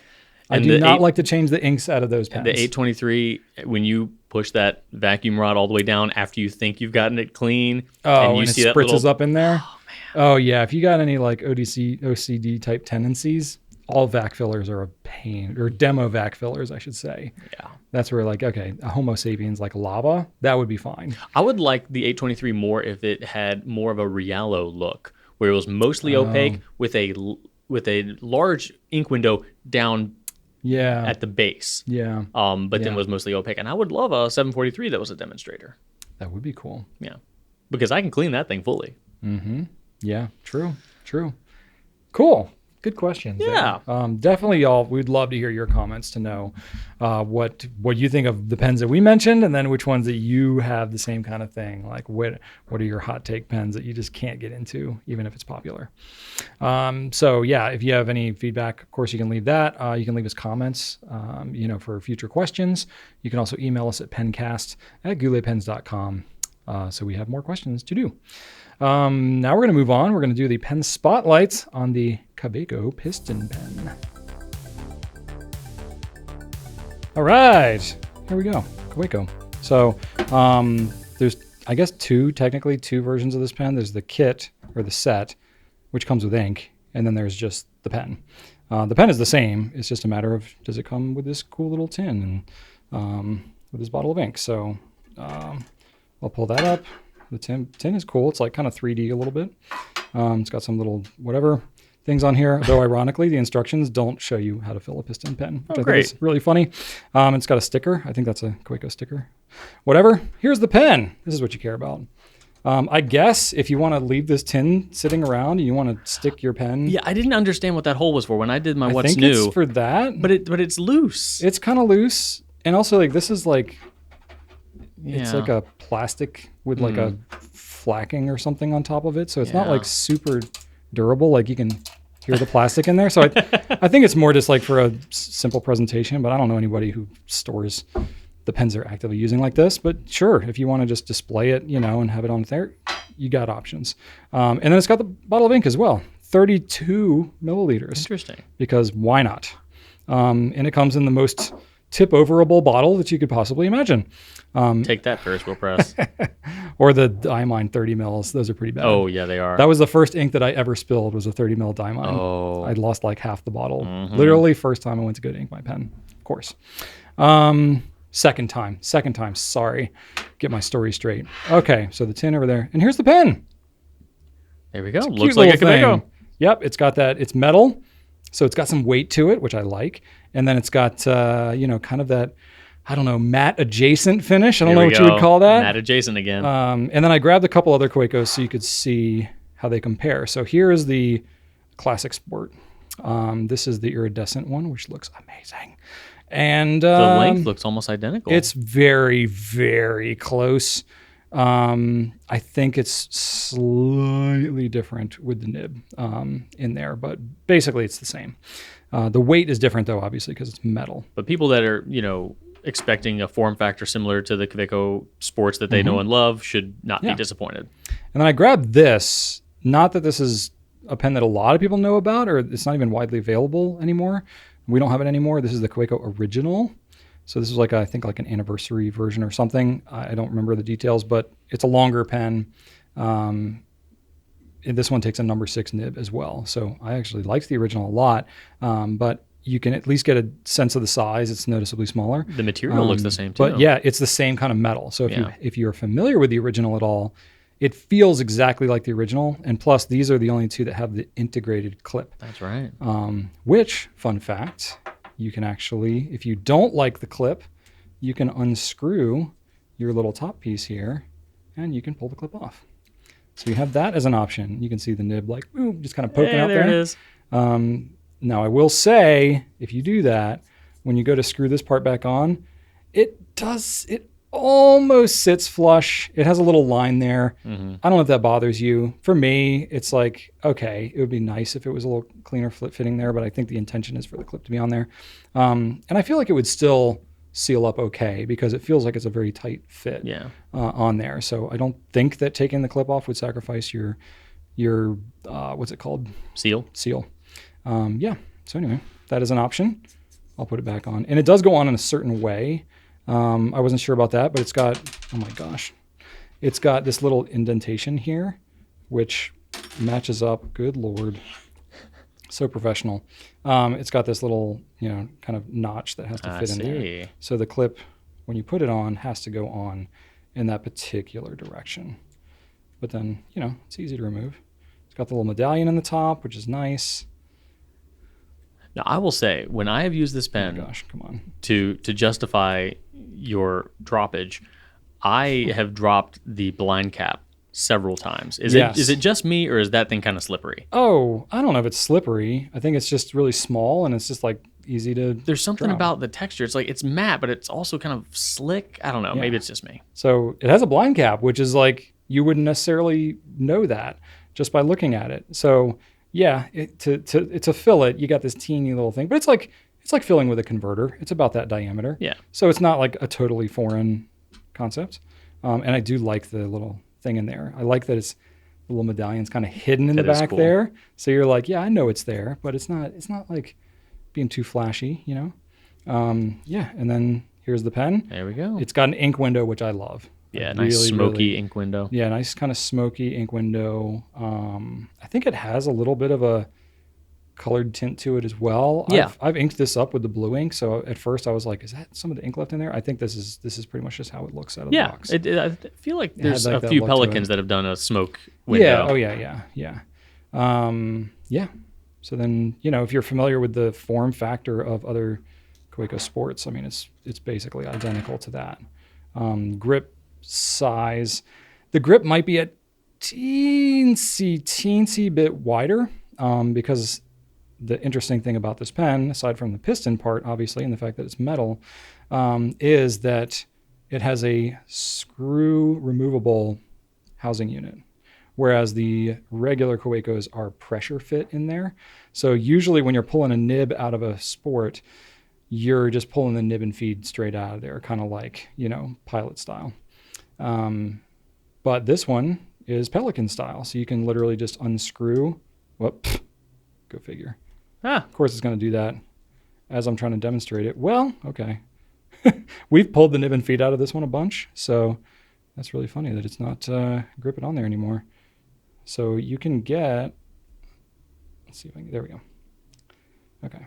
So there's the housing, and it's got a little O-ring in there too. So yeah, this is kind of new.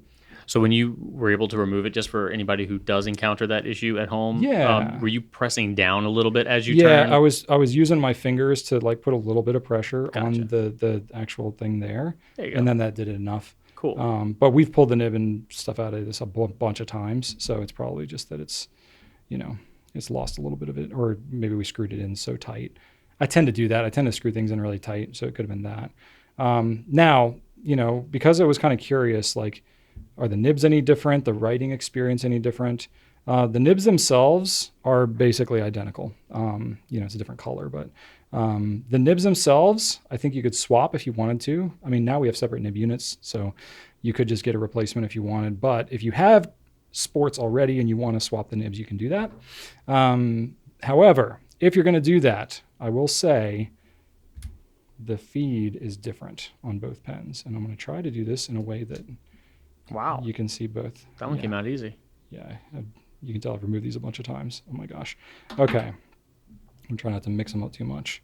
So because you've got it in a housing versus a non-housing, I don't know how easily you can see that, but on the new pen, the piston, the feed is longer.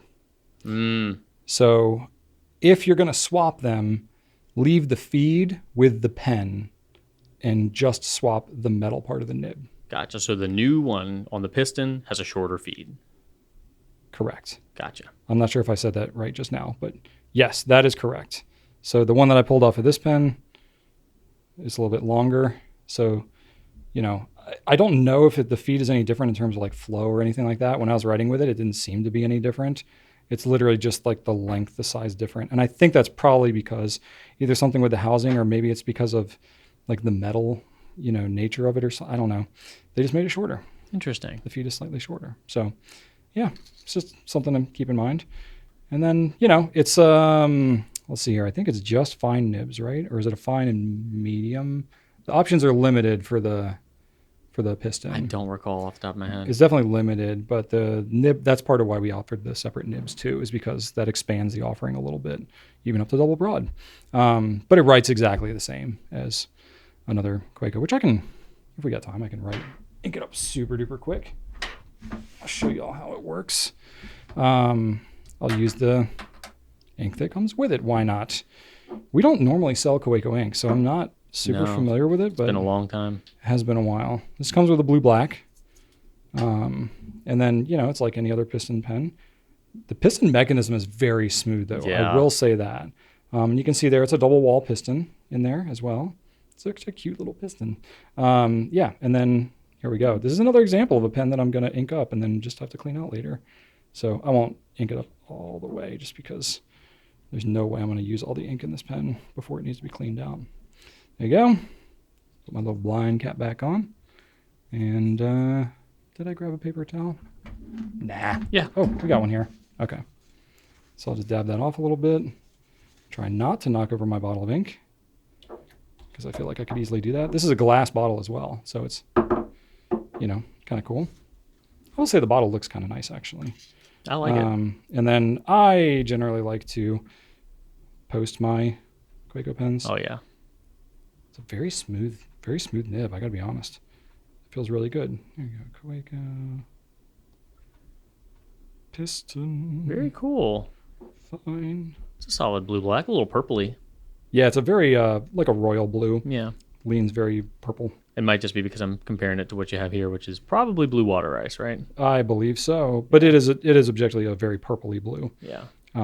Yeah. So all around, the pen in the set with the bottle of ink is $175, which is like not a steal, but also like I will say the build quality is really nice if you're a fan of Kaweco. Like it feels like you're paying a very fair price for the quality pen that it is. So I think if you're into it, you won't be disappointed, but it's not going to be like, oh, this is the $175 pen that everybody's got to get. I think it'll be good for those who like it, and for those that aren't as into it, that's totally cool. I do wonder, a metal internal piston pen, like those are not common. No, not so much. I'm trying to think. They're definitely around. But basically, if you do it that way, you have to essentially have like a sleeve inside the whole pen. Yeah, I'm trying to think of a metal internal piston pen, and I'm not getting one in my brain. The stainless steel Lamy 2000. Oh, there we go. That would fall into that So category. I'm searching for like Twisby Precision.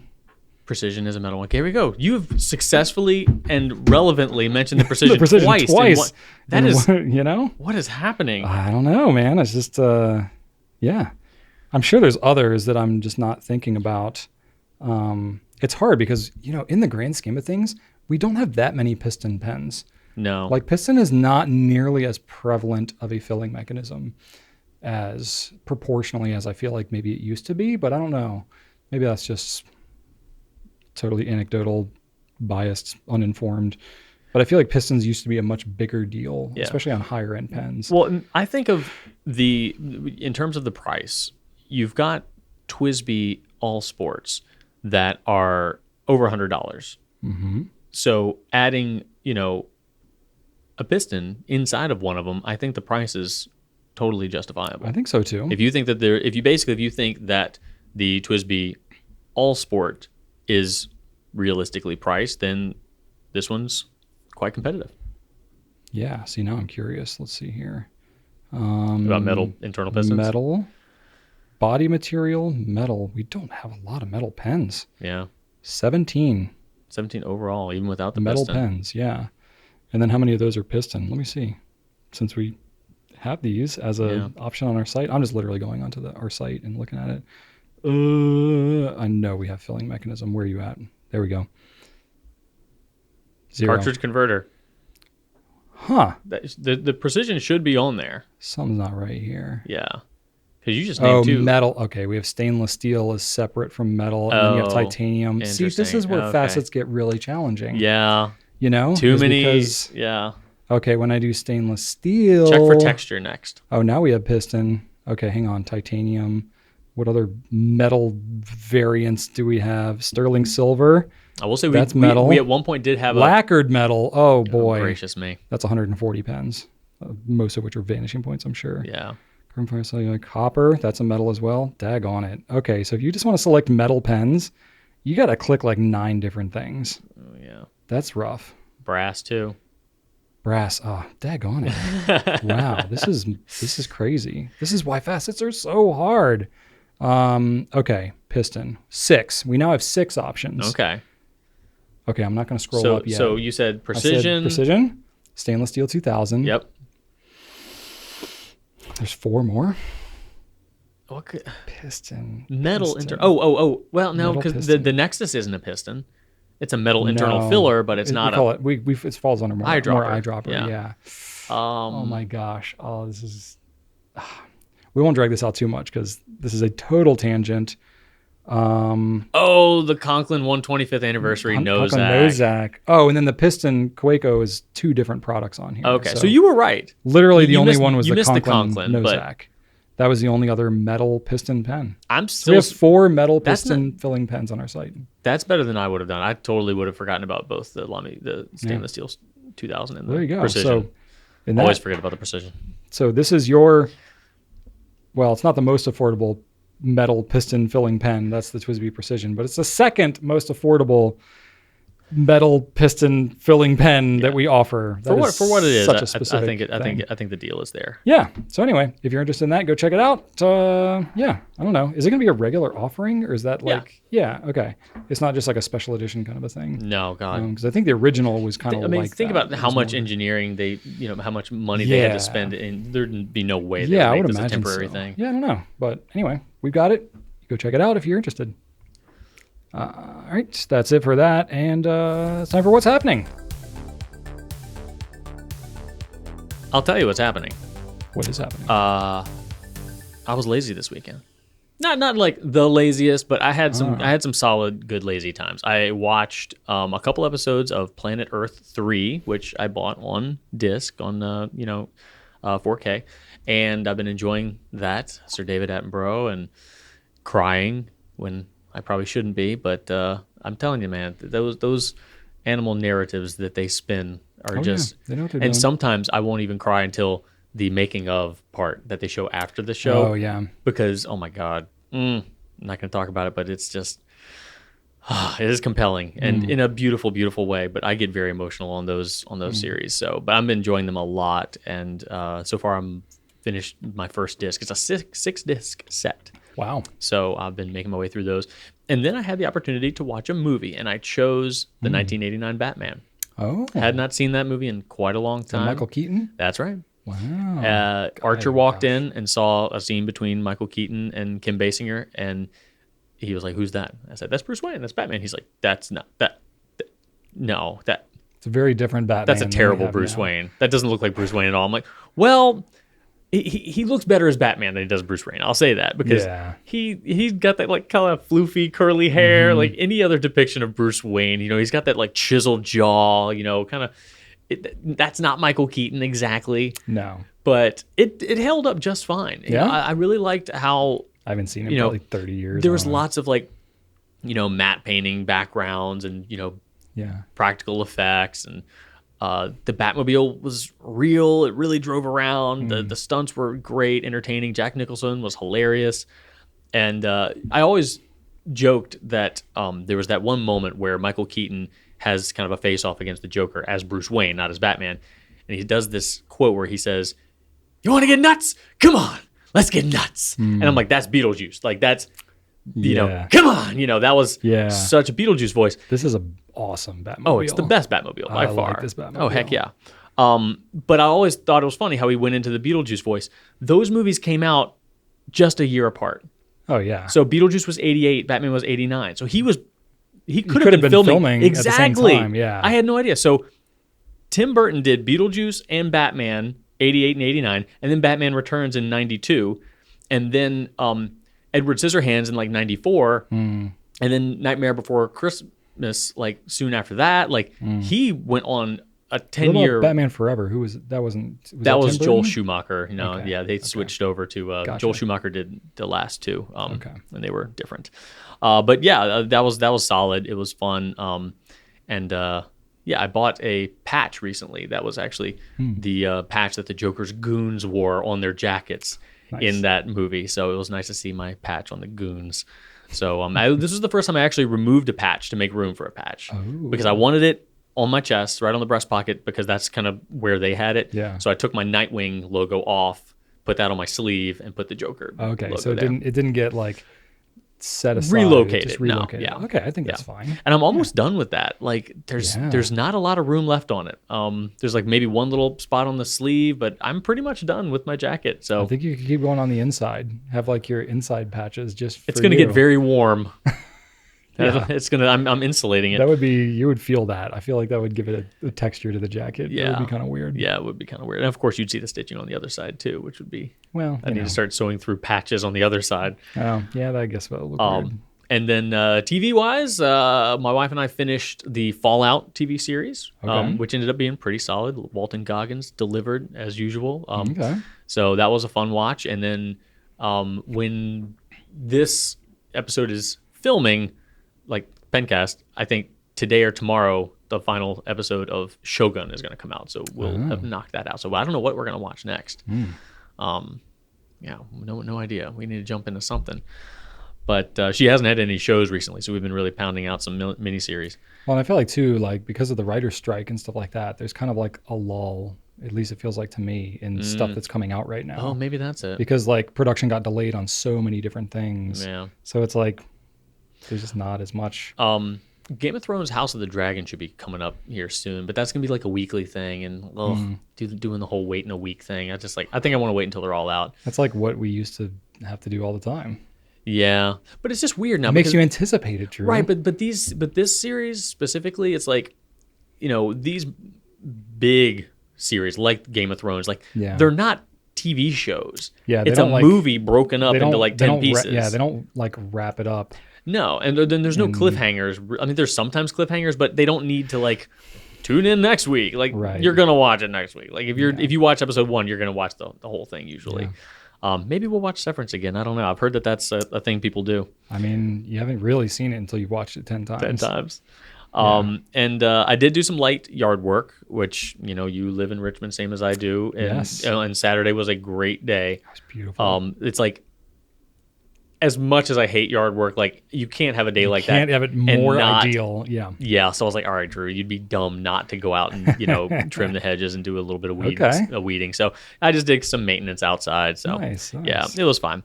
And allergies weren't bad either on Saturday. So like I took it. However, weirdness struck last night as far as weather is concerned, because we had a frost warning. Yeah. Like our last frost date in zone 7A should have been the 17th of April. But here we are getting frost on like the 23rd? Yeah. Ridiculous. Weird. And I have tomatoes in the ground. So I had to cover them.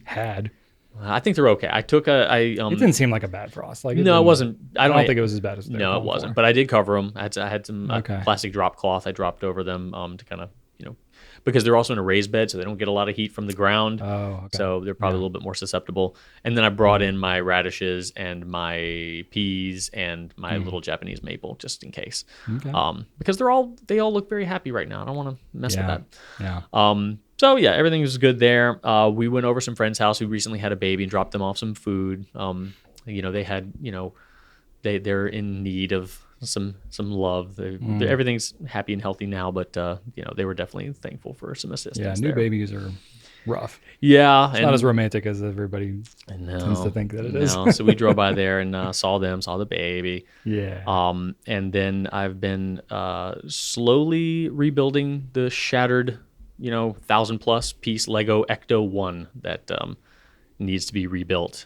So my motivation to rebuild it hasn't been high, but I'm getting through it. There's so many pieces, and they're so. My whole computer room is filled with little tiny Dixie cups full of Legos, and I just want them gone. So that's my motivation. That's your motivation, is just to get it over with. Yeah. Hey, sometimes that works, So working on that. But it was a pretty relaxing week. Obviously, we had the company dinner on Saturday as well. So I think it was a nice blend of, had our dinner with friends that we usually do on Sunday night. And it was a nice blend of laziness and activity. So nice. Yeah, I'll take it. That's good. Similar, sort of. I mean, a little less on the laziness, but there was some to be had. I had a really kind of like out of body experience on Saturday because the weather was beautiful, and I tried fertilizing my lawn for the first time ever in my life this year, and it's working. My grass is growing like friggin' crazy, and it's been aside from the weird frost thing that we had going on, it's been pretty temperate here for the spring. We've had a good amount of rain, but not crazy flooding amount of rain. It's very consistent every few days kind of rain, which is pretty ideal for plants and stuff. Yeah. So the grass is growing really, really strong. So I was like, Joseph, you're mowing the lawn here. There is no, I don't know if I really feel like it. It's got to happen right now because our house will be taken over. Yeah, it will be it really needs to be done every 4 or 5 days. I'm not joking. It'll be like Sleeping Beauty's castle if you don't. That's right. Keep this stuff at bay, bro. That's right. So he was out there mowing the lawn, and then I needed to mulch because I got all my mulch delivered last week, which I've spread most of it actually. It was 20 cubic yards, but I've gotten most of it spread. More on that in a minute because there's a story. But yeah, I have some hedges in the front. I have 5 different hedges.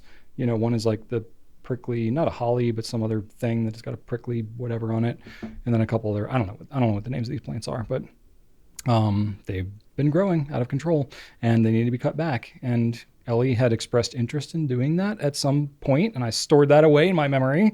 And I was like, the time to trim all these would be before I put down the new mulch. That way, whatever clippings and stuff that I don't cover end them up picking up, you just cover it right up. So it worked out really well. I offered, I was like, hey, Ellie, you want some money? Let's trim these hedges. And she's kind of artistic and stuff anyway. So I was like, what shape do you want to make these hedges? I was like, you can't do anything too crazy because I was like, no animals. There's a branching system in there you have to work with. But I was like, if you want to do more squared or more round, that kind of a thing. So we had 5 different ones, and she made it symmetrical. Did some square, some round. And she did a pretty solid job, I got to say, for a 12-year-old. But we put a tarp down or kind of around it so that all the clippings and stuff fell onto the tarp. We can kind of pull that away. Nice. Made cleaning up so much easier. I've learned this from having done it before and not done the tarp trick. That's definitely the way to do it. That's interesting. I've never done that. I usually just kind of grab what I can. I'm not meticulous about it. I have one of those expandable, collapsible lawn bags I usually just take out there and I just scoop up the big pieces and throw them in there. Yeah. But obviously the little leaves and stuff, I'm like, whatever. Yeah. Well, these particular bushes, they're they have a lot of small pieces and stuff like that. There's not big chunks. Plus we were using hedge trimmers. So it's just electric or? Yeah. Well, I have both. Yeah. I've got the cloppy kind. Cloppy kind, yeah. I don't know what that means, but then we got an electric one that I finally bought. I broke down and bought one. Did you let her use that? Ago. Yeah, I did. Nice. Yeah, she handled it and she did a pretty darn good job. And I was like, cool. I don't have to do this again for the next, what is it? She's 12 now. So the next at least 6 years.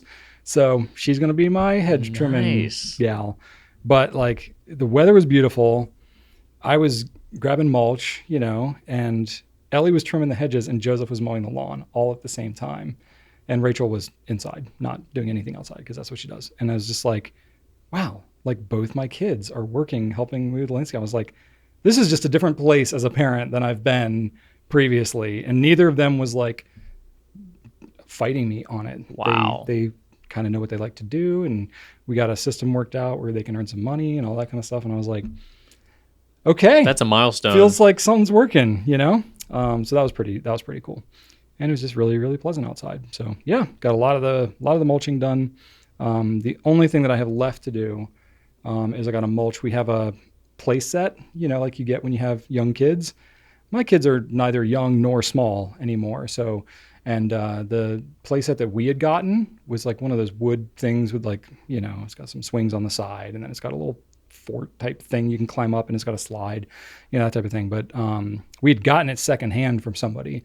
They were like, we want to get rid of it and you can just have it for free if you just get it off our property. Gotcha. So it's not a new It's probably 25 years old, if I had to guess. Yeah. So the wood, I've already repaired it some, but now it's like definitely in need of some serious repair. And I was just like, what are we doing with this thing anymore? Yeah. I was like, I either need to repair it and like actually invest in bring this thing back to life, or it's time to get rid of it. And we're getting rid of it. So I have like these landscape like timbers that I'd done around, you know, the mulch area where that playset is to kind of like contain the mulch and all that kind of stuff. But I did that probably a decade ago at this point. So I was like, yeah, you know what? Since we're getting rid of the playset, I'm going to pull up those timbers too. And we're just going to make it just a more natural area because we already had trees kind of around it with like mulch underneath the trees. And now it'll just be like one kind of connected area. Oh yeah. And make it look just a little more natural. So you can keep the mulch there and just I'll keep the mulch put there, some like little trees and stuff there. Yeah, exactly. I might nice. plant some more stuff in the future, or do like a bench swing or something, you know, like the kind of thing you would put on like a porch or something. Bird feeder, you know, little swing. swing. Yeah, something like that. Yeah. Maybe, yeah, exactly. I can envision that. Yeah, so Rachel and I are halfway brainstorming something like that, but the first step is to get all that junk out of there that's there. You know what's great that would be effortless? Some nice little koi pond. Oh, yeah. Low upkeep. Oh, that sounds really easy. Yeah. Yeah. Ponds are no maintenance at all. Yeah. Definitely. Sounds great. No, actually, that would be kind of cool. But no, I'm not that into fish, though. But like a pond, like I like running water. It would be awesome, cool. but like the I had some of pump those and everything. Like it's a man. yeah, no, that is not simplifying my life in any way. Filtration, keeping the pH right for plants. If you put especially all the water plants in and there, crap that we get, and it's gross. So yeah, we're definitely not going to do that. But so I was pulling up those landscape timbers using some equipment and some mechanical advantage with leverage and all that stuff. I was not overexerting myself, but yes. And 40 is like right around the corner for me. So I've already got like age on the mind a little bit. But what happened was I pulled up these timbers. They're all 6x6 and they're 10 feet long. So they're big, but they're not like unmanageable. It's like a railroad tie. Pretty much. Yeah, pretty much. But in order to keep them staked in the ground, I had drilled a hole and hammered rebar down. Yeah. You know, like 2 foot long rebar. Yeah, I see that done to like make retaining walls and stuff like that. Yeah, absolutely. Absolutely. So it was kind of like that vibe, you know. But it's been sitting on the ground, so like they're sort of rotting out on the bottom and stuff. And as I was pulling them up, and I was like, yeah, it's probably good that I give these, whatever. So I'll keep them and reuse them for something maybe in the future. But because it's like I priced out what those things cost now. Holy crap! The timbers? Yeah, it's like $48 per timber. Like with it was like $500 worth of timber. It wasn't that much when I paid for it a decade ago, but you might a retaining wall might not be a terrible idea. Like with your creek, the runoff and stuff I was like that. I can definitely do something with all those you might logs. need it to stop something. Yeah, exactly. So I'm definitely keeping them, but I wanted to pull them all up and pull the rebar out so that I can use them just as the logs. So the problem is the rebar's been in there for a while, so they were kind of tight in there because the rebar's corroded a little bit and all that kind of stuff. So I needed to like hammer out the rebar and then pull it through basically. So I like flipped the things over, hammered the rebar down kind of through to loosen it up, and then was able to pull it out. I see. But so it came out of the ground fine. It came out of the ground easy. Right, okay. Yeah, because I have a tractor and I just could pull it up with that. But I needed to hammer out those things. So, I'm doing this like there's like 3 pieces of rebar in every one of these timbers, and I had at least a dozen of them. You don't put together things that don't last. Yes, this is true. So as I was hammering the rebar, I'm using this like little 3-pound sledge. It's not a huge, you've seen my hammer Mjolnir. collection. It's one of my hammers. And so I was just using that. And, so I'm kind of like, sort of like an axe chopping motion, sort of, because some of the rebar was kind of stuck and I had to put a decent amount of force in it. And just one of the times that I lifted my arms up, my back literally made a popping sound. And it was like pop. And I was like, oh, that doesn't feel normal. And I don't know what happened, but I was just doing a repetitive thing. I wasn't overexerting, but This was just like 2 days ago? this was on Saturday. Yeah. So, and then, I kind of wrapped up what I was doing and it was kind of like, oh, that didn't feel great. It almost felt like you were able to finish it? yeah, but I was almost done and I wrapped it up pretty good. Oh. I took it very gentle and then I wrapped it up because I knew it was going to rain on Sunday. So I had to get all the crap taken care of. So then I came in after that and I was like, Rachel, I think I did something to my back. And of course she's like, she sees all the shenanigans again. So I'm getting up to all the time. So she's always like low key, kind of worried I'm going to hurt myself somehow sometimes. But I was like, told her, so I was like, I wasn't doing anything careless. This was literally just doing normal stuff. And it just happened to things. So I did some research and I think I sprained my back. I think that's what happened. Upper back? Lower back. Oh. Lower back. Yeah. Like very low, just above my waistline. But I've been taking it easy, getting good rest and stuff like that. And it's feeling a lot better. So I'll go to the doctor if it like persists. But, I WebMD, self-diagnosed or whatever. And I have not had a history of back problems, but it's always been in the back of my mind, just like gray hair or like losing hair. And I'm now growing hair on my ears, which is fun. I get to trim that all the time. So it's like these things that as you age, you're like, I'm just expecting these things to start to happen. It's like, this is like the first back issue that I've had that's not like related to an extenuating circumstance of like falling on something or getting hit with something. It's like just doing my normal stuff hurt my back, and I was like, "Dang it!" Yeah, this is where we're at now. I remember the first time I went to the barber, and he just starts like, he's doing the little buzzers here, and then he just starts going on my ears. I'm like, "Wait, what's he doing?" Yeah, I'm like, "Oh, there. This is what happens." Okay, I see. Yep. Well, thank you, buddy. 100%. Yeah, appreciate that. Yeah. So yeah, that was a thing. No need for anybody to be concerned, but I am having to take it easy right now. So some of my outdoor adventures for the next couple of weeks might be not that adventurous. But yeah, so that's where I'm at. Just taking it easy. So it gave me a reason to like rest a little bit, but I'm still doing plenty. I play some video games. I did play some video games, played some more SnowRunner, bought another DLC, bought some additional locations that I can go drive my truck around. There we go. Bought some additional trucks, which are not better than the truck I already had. So I'm still using that original truck, which is awesome. So yeah, I'm just enjoying that game. It's fun. Playing my tenor sax still, even with my back issues. I find that like the back thing, I just need to change positions. Like if I lie down or sit or stand, any of those for like more than like half hour to an hour, it starts to feel kind of stiff. So if I get up and move and do something different, then it's fine. So I'm just having to be somewhat active now, which I normally am anyway. Yeah. So there were quite a few requests. I didn't put them in the feedback section, but quite a few requests for Brian playing the sax on the tractor.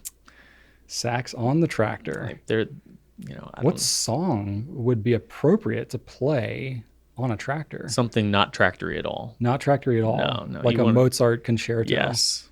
I've been practicing 100%. Mozart's clarinet concerto. Not that there is a very tractory saxophone song, but I don't think tractors and saxophones are typically associated in any way whatsoever. That's why this needs to happen. Yeah. It could happen. I don't know. If we get enough requests. If we get 10,000 likes on this video, I'll do it. I'm just kidding. Actually, I wouldn't be kidding. If we did get that many, then sure. No, think about that. Like I was thinking about the saxophone now. Like I'm 55% towards my goal now. But I mean, I originally started playing back in October, and I was like, I've been doing this for like a pretty solid 6 months now. And it's at the point now where I'm like, I'm practicing, and I'm like, I don't totally suck. Like I'm enjoying. For the most part, I'm enjoying hearing myself play. Yeah, well, you're over that hump then. It seems like it. That's now awesome. I'm playing more challenging stuff, so I'm I'm messing up quite a bit, but that's like the learning process. Right. That's how it goes. But I'm definitely more into like the intermediate / advanced type songs now. That's got to be instead of fulfilling. oh yeah, it feels good, especially because like I used to play like at that level way back decades ago when I played music. Yeah, I think that last Pencast you said that you are now where you used to be in terms of skill level, right? On the saxophone. Yeah. So I was all state for contrabass clarinet. Mm-hmm. Like, and I was pretty good. But that's a weird instrument, so it was sort of a life hack that I got there, you know.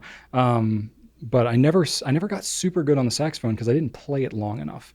You know, I played it in the marching band and in the jazz band, but those were for very short periods of time in college. So I always felt like I enjoyed it and I wanted to be able to play it better, but I just never had the time to invest in it back then. My clarinet skills transferred enough for me to be able to play it, but I never really got to practice, you know, for its own practicing. Yeah, I mean, do you think that it, like, 55 hours, like, do you think you practiced for 55 hours back when you were playing? Oh yeah, most definitely. Yeah, okay. But it seems like a long time. But it was like while marching, and I was playing like Sousa marches and stuff like that. So it's like, yes, I was playing, but it's very different playing and doing like military precision marching to a John Philip Sousa Is it probably song. a little repetitive? Oh my gosh, yes. Yeah, okay. It's so repetitive. Yeah. And there's no musicality to it really. Like when you're playing on a, like we would play and do like the pregame or the halftime show for Lane Stadium at Virginia Tech, which is like 63,000 people. So you're just playing as loud as possible at every moment when you're trying to do that type of stuff. So there's not as much musicality to it. Yeah, it sounds exhausting. Yeah. I mean, it was fun, but again, I never got to like truly enjoy and appreciate the saxophone for what it was. So now I'm spending more time doing that. And I'm really enjoying it. I thought of you the other day because I saw an ad for a water bottle that also doubled as a horn. It was like, you could suck out the straw, but then you put your lips on another part, and like there's another hollow chamber outside, like in the double bottle, and it just was like this. I'm like, oh, that's fun. I don't know. Like I think water bottle and horn. I just thought of you because you've always got a water bottle and you have a brass instrument. I don't know. Pair well together. I think it's for like sports games and stuff like that. Probably. But anyway, just that's fun. Forgot I made that connection. That's cool. Yeah. So anyway, still keeping up with it. But I'm sure at some point I can like record myself or whatever. I'm still a little self-conscious about it because I'm like, the point of me doing it is for me. Yeah. It's not really to perform, but it's like at some point to like, I don't know, have some motivation, like have something to practice for. You know, that's why they do like recitals and stuff when kids are learning piano and all that kind of thing. Like it's fun to have a goal to shoot for. So I played my toy accordion on the Pencast. Yes, you did. So, you did. That was certainly worse than anything you've got on your saxophone. So okay, well, I will strongly consider that. Maybe I don't know, tie it to some kind of milestone, or I'll practice something to where I feel like I could play it. Basically, right now I'm playing classical and I'm playing jazz. Those are the two things, and nothing too crazy. It's kind of some of the standards. Maybe next time you need to go outside to play, just. I have played outside. I know. Yeah, you mentioned that. Yeah, that's why. That's when I thought about the tractor. I'm like, it's right there. It is right there. It would be hard though because the sax needs to be like a tenor sax kind of hangs on your side. Oh, well, you can do that's where I have like the loader control for the. Well, see that's when you tractor. Just Captain Morgan it, and you don't sit on the tractor. You just kind of like pose. I could like stand triumphantly in the bucket of the tractor and play the sax. Yes. I've got pallet forks. I could now you're talking. Have a little stage. Now for myself. You're talking. That I could do. Yes, sir. It's not recommended by the manufacturer to do that, but I wouldn't think so. No, but that's okay. It's not recommended to. Rachel, I'm being safe. I promise. M800s either, but yeah. So I'm having fun with that. And then the other thing, again, not giving my back much rest. I made some more pen stands. For some guests that we'll have coming soon. These ones were out of maple. I have not done as many maple pen stands. What do you do normally? Do walnut? Walnut's usually my go-to. See, Listen to me. But I got some maple as well. It's kind of cool. It's harder to sand, so I don't like maple as much. When we were in your office earlier for a meeting, I was like, You can smell the finish. It smelled good. I'm like, does did smell he good. like spray something? Like it Yeah. smells. And then I saw those cubes on the desk. I'm like, oh, hello. It's like a citrusy kind of a smelled smell. good. Yeah, I use my go-to finish, wood finish for anybody who cares, is called Odie's oil. It's like an You had a oil T-shirt wax the blend. other day. I do have a T-shirt. I didn't know what that was. Yeah, it's a T-shirt. Oh. I'm a purporter of theirs. Oh. I have both bought.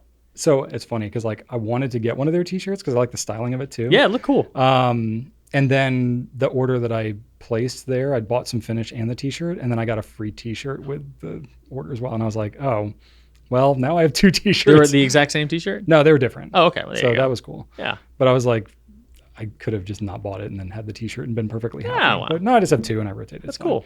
So yeah, I made some pin stands. So yeah, I'll have a picture or something we can show. But yeah, kind of cool. So got to do some woodworking, some outside stuff, some saxophone, some video games. Yeah, just mixing it up with That sounds awesome. leisure activities. Yeah. That are also productive. So that's my jam. And that's it. That's all I've been up to. So I think we can pretty much wrap it up. Let's do it. All right, I want to thank y'all for watching. I think we achieved our goal of not setting any records on this one. Oh, darn. Too bad. We tried so hard. But y'all already knew that the moment you clicked on this. Want to thank you for watching, though, leaving us feedback, asking us questions. We're having a good time, and we like doing this. So keep it up, and we'll keep doing it, too. Check out gouletpens.com for ink, paper needs, and pens as well. We do have those. And like and subscribe to all of our junk. And then my fun fact, this is not a super deep dive fun fact, but I think I've talked to you about this offline already, but it was about pollen. So we had a big storm here last week, and we thought it was going to like take down trees and stuff. There was like a hail warning and all that type of stuff, which we don't get extreme weather here in Virginia very much. So when we do, it's like kind of freaky. We also had a little tiny earthquake a couple weeks ago. We did. I felt that. The epicenter of that earthquake was Shannon felt it upstairs, but I was downstairs playing video games on the love sack. I was completely insulated by because you're on the sack. Yeah. Wow. A giant foam blob. I felt Interesting. nothing. Wow. She texted me. I'm like, don't be crazy. There's no freaking earthquake, you loony. Yeah. And then like she sent me an article the next morning. She was like, ha! I was like, wait, what? Yeah. I thought it almost sounded like thunder, but it was like too loud and too long to just be thunder. I also had my headphones on, so I didn't totally yeah, so you oblivious. totally missed the experience. Yep. Rachel and I were just like chilling, and it was at like 10:30 at night too. Yeah. So it happened. I thought legitimately like a bomb had gone off, because that's what it sounded like. Oh my god. Because it sounded like one big explosion happened, and we sort of felt it too. And I was like, that's weird. But we remember we had an earthquake that was pretty high. It was like a 5.8 or something back in 2011. That was like shaking the house kind of thing. Rachel and I very distinctly remember I was there with you. Yeah, that's right. That was freaky. We were in the garage. That's right. And I thought it, to me, it felt like I went outside of your house. Yeah. Because I thought a tank was driving on your road in front. Because that's to me what it sounded like. It felt like there is a large military convoy driving outside the house. There has to be. Or I thought like a semi truck had like crashed in our front yard or something, or like a train had derailed. Yeah. Because that one went on for like a solid 10 or 12 seconds. But this one was quick. It was just a couple seconds. That's crazy. But yeah. And then I was like watching the news. I was like, was there like a terrorist attack in the city or something crazy? Or did some like industrial accident happen? No, it was an earthquake. So I was like, that's a best case scenario for a very strange noise for Virginia. Like yes. Central Virginia, where we are at, generally pretty benign weather. Yeah. But anyway, that was a tangent from the fun fact. So we had this storm, and what happened was we have all these pine trees and stuff. And we had these little like banana shaped, they're like an inch long, maybe 2 centimeters. And it's like, they look like little bananas. But those are the things that are like filled with all the pollen and stuff. Yeah, they're kind of like bean pods or seed pods. Exactly. And I was like, what are those things? I don't actually know what they are. You suspected they might be somehow related to pine cones. Well, I knew that's where, we have a bunch of pine trees, and I see them on the pine trees. They're like in clusters. Yeah. And I know that like pollen comes off them, because if I hit one or I'm trimming trees or something, you can just see the pollen coming off of those things. But I was like, I don't actually know what's happening with these things. And they were just covering my driveway.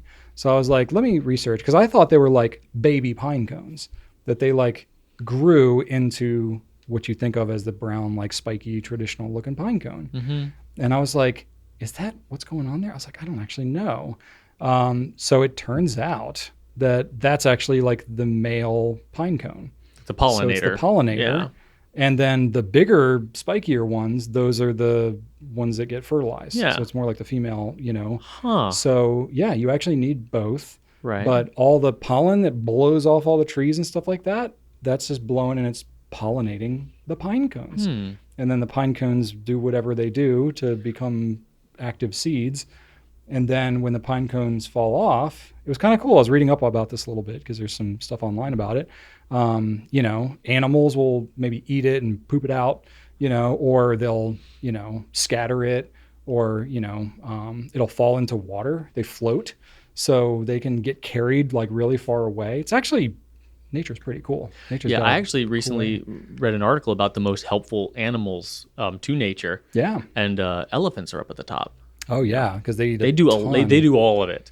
They fertilize. Yeah. They they have terrible digestive tracts, so they don't fully digest a lot of their food, so they just poop a ton. Yeah, they poop a ton. They eat a ton. Yeah. They the paths they take completely change the landscape. Like interesting. Yeah, they're up at the top. I think the average elephant poops as much as an adult male human weighs every day. That's how much poop they produce. I'm just picturing like that Jeff Goldblum from Jurassic Park now. That's right. But yeah, it was interesting because Archer was asking about that because we were talking about like all the roles that animals perform for nature and pollinators and stuff like that. It's pretty intertwined. Yeah, so reading about like the most helpful, impactful animals was like just fascinating. Reading about like all the different ways that they actually change their surroundings and protect it in a lot of ways and just keep their habitat moving along is crazy.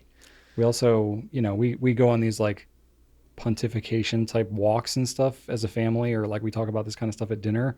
So Ellie's always had this thing about littering. She's like very righteously indignant against people who litter. Did you tell her about the cigarette fact from last week? No, I didn't tell her that. She would not like that. Upset. She would not stand for that. But no, we have a compost pile, and I think Ellie had like eaten an apple core or something. We were going on a walk. She had the apple core left after eating an apple. And she was like, what do I do with this? And I was like, you can just toss it in the woods. Like it'll decompose or whatever. And then as soon as she did, I was like, oh, not there, and she was like, no. I freaked out. I was like, I'm joking, Ellie. It's the woods. And she was like, well, you have a compost. And then I joked about her littering, right? Because she's always, about that. And she was like, well, you have a compost pile. Isn't that just like sustainable littering? And I thought that was so funny. Wow. I was like, that's not wrong. Wow. So now I'm going to refer to composting as sustainable littering. I like that. I think good job, that's Ellie. Pretty good. Yeah, that was witty. She's clever. She comes up with that kind of stuff, especially if you get her back on her heels. She'll come back at you and usually put you in your place. So I view it as my job as her dad to like help her sharpen those skills, because the world's a rough place. And I think if to use the powers for good, not just like, use it with reckless abandon. Yeah, Shannon and I communicate in like 90% trolling sarcasm. Boy. Archer is well versed in just like sharp retorts. Oh yeah. So like I worry sometimes if we've kind of created a monster, because he's a little too sharp for his own good. I'm like, all right, you need to. I'm actually being serious right now. That was good, but you do need to go to bed. Like I'm proud of you, but like, seriously, like, you got a little bit of attitude right now. Yeah. But that's good. That's part of how you teach, Yeah. And I do like the wit. I'm like, that is cool. That will serve you well. It comes in handy. Absolutely. Yeah. Absolutely. Yeah. That's fun. All right. But that's the fun facts. Yeah. Pine pollen in pine cones. Look it up. It's cool. Anyway, thanks for watching, everybody. We'll catch you next week. Right on.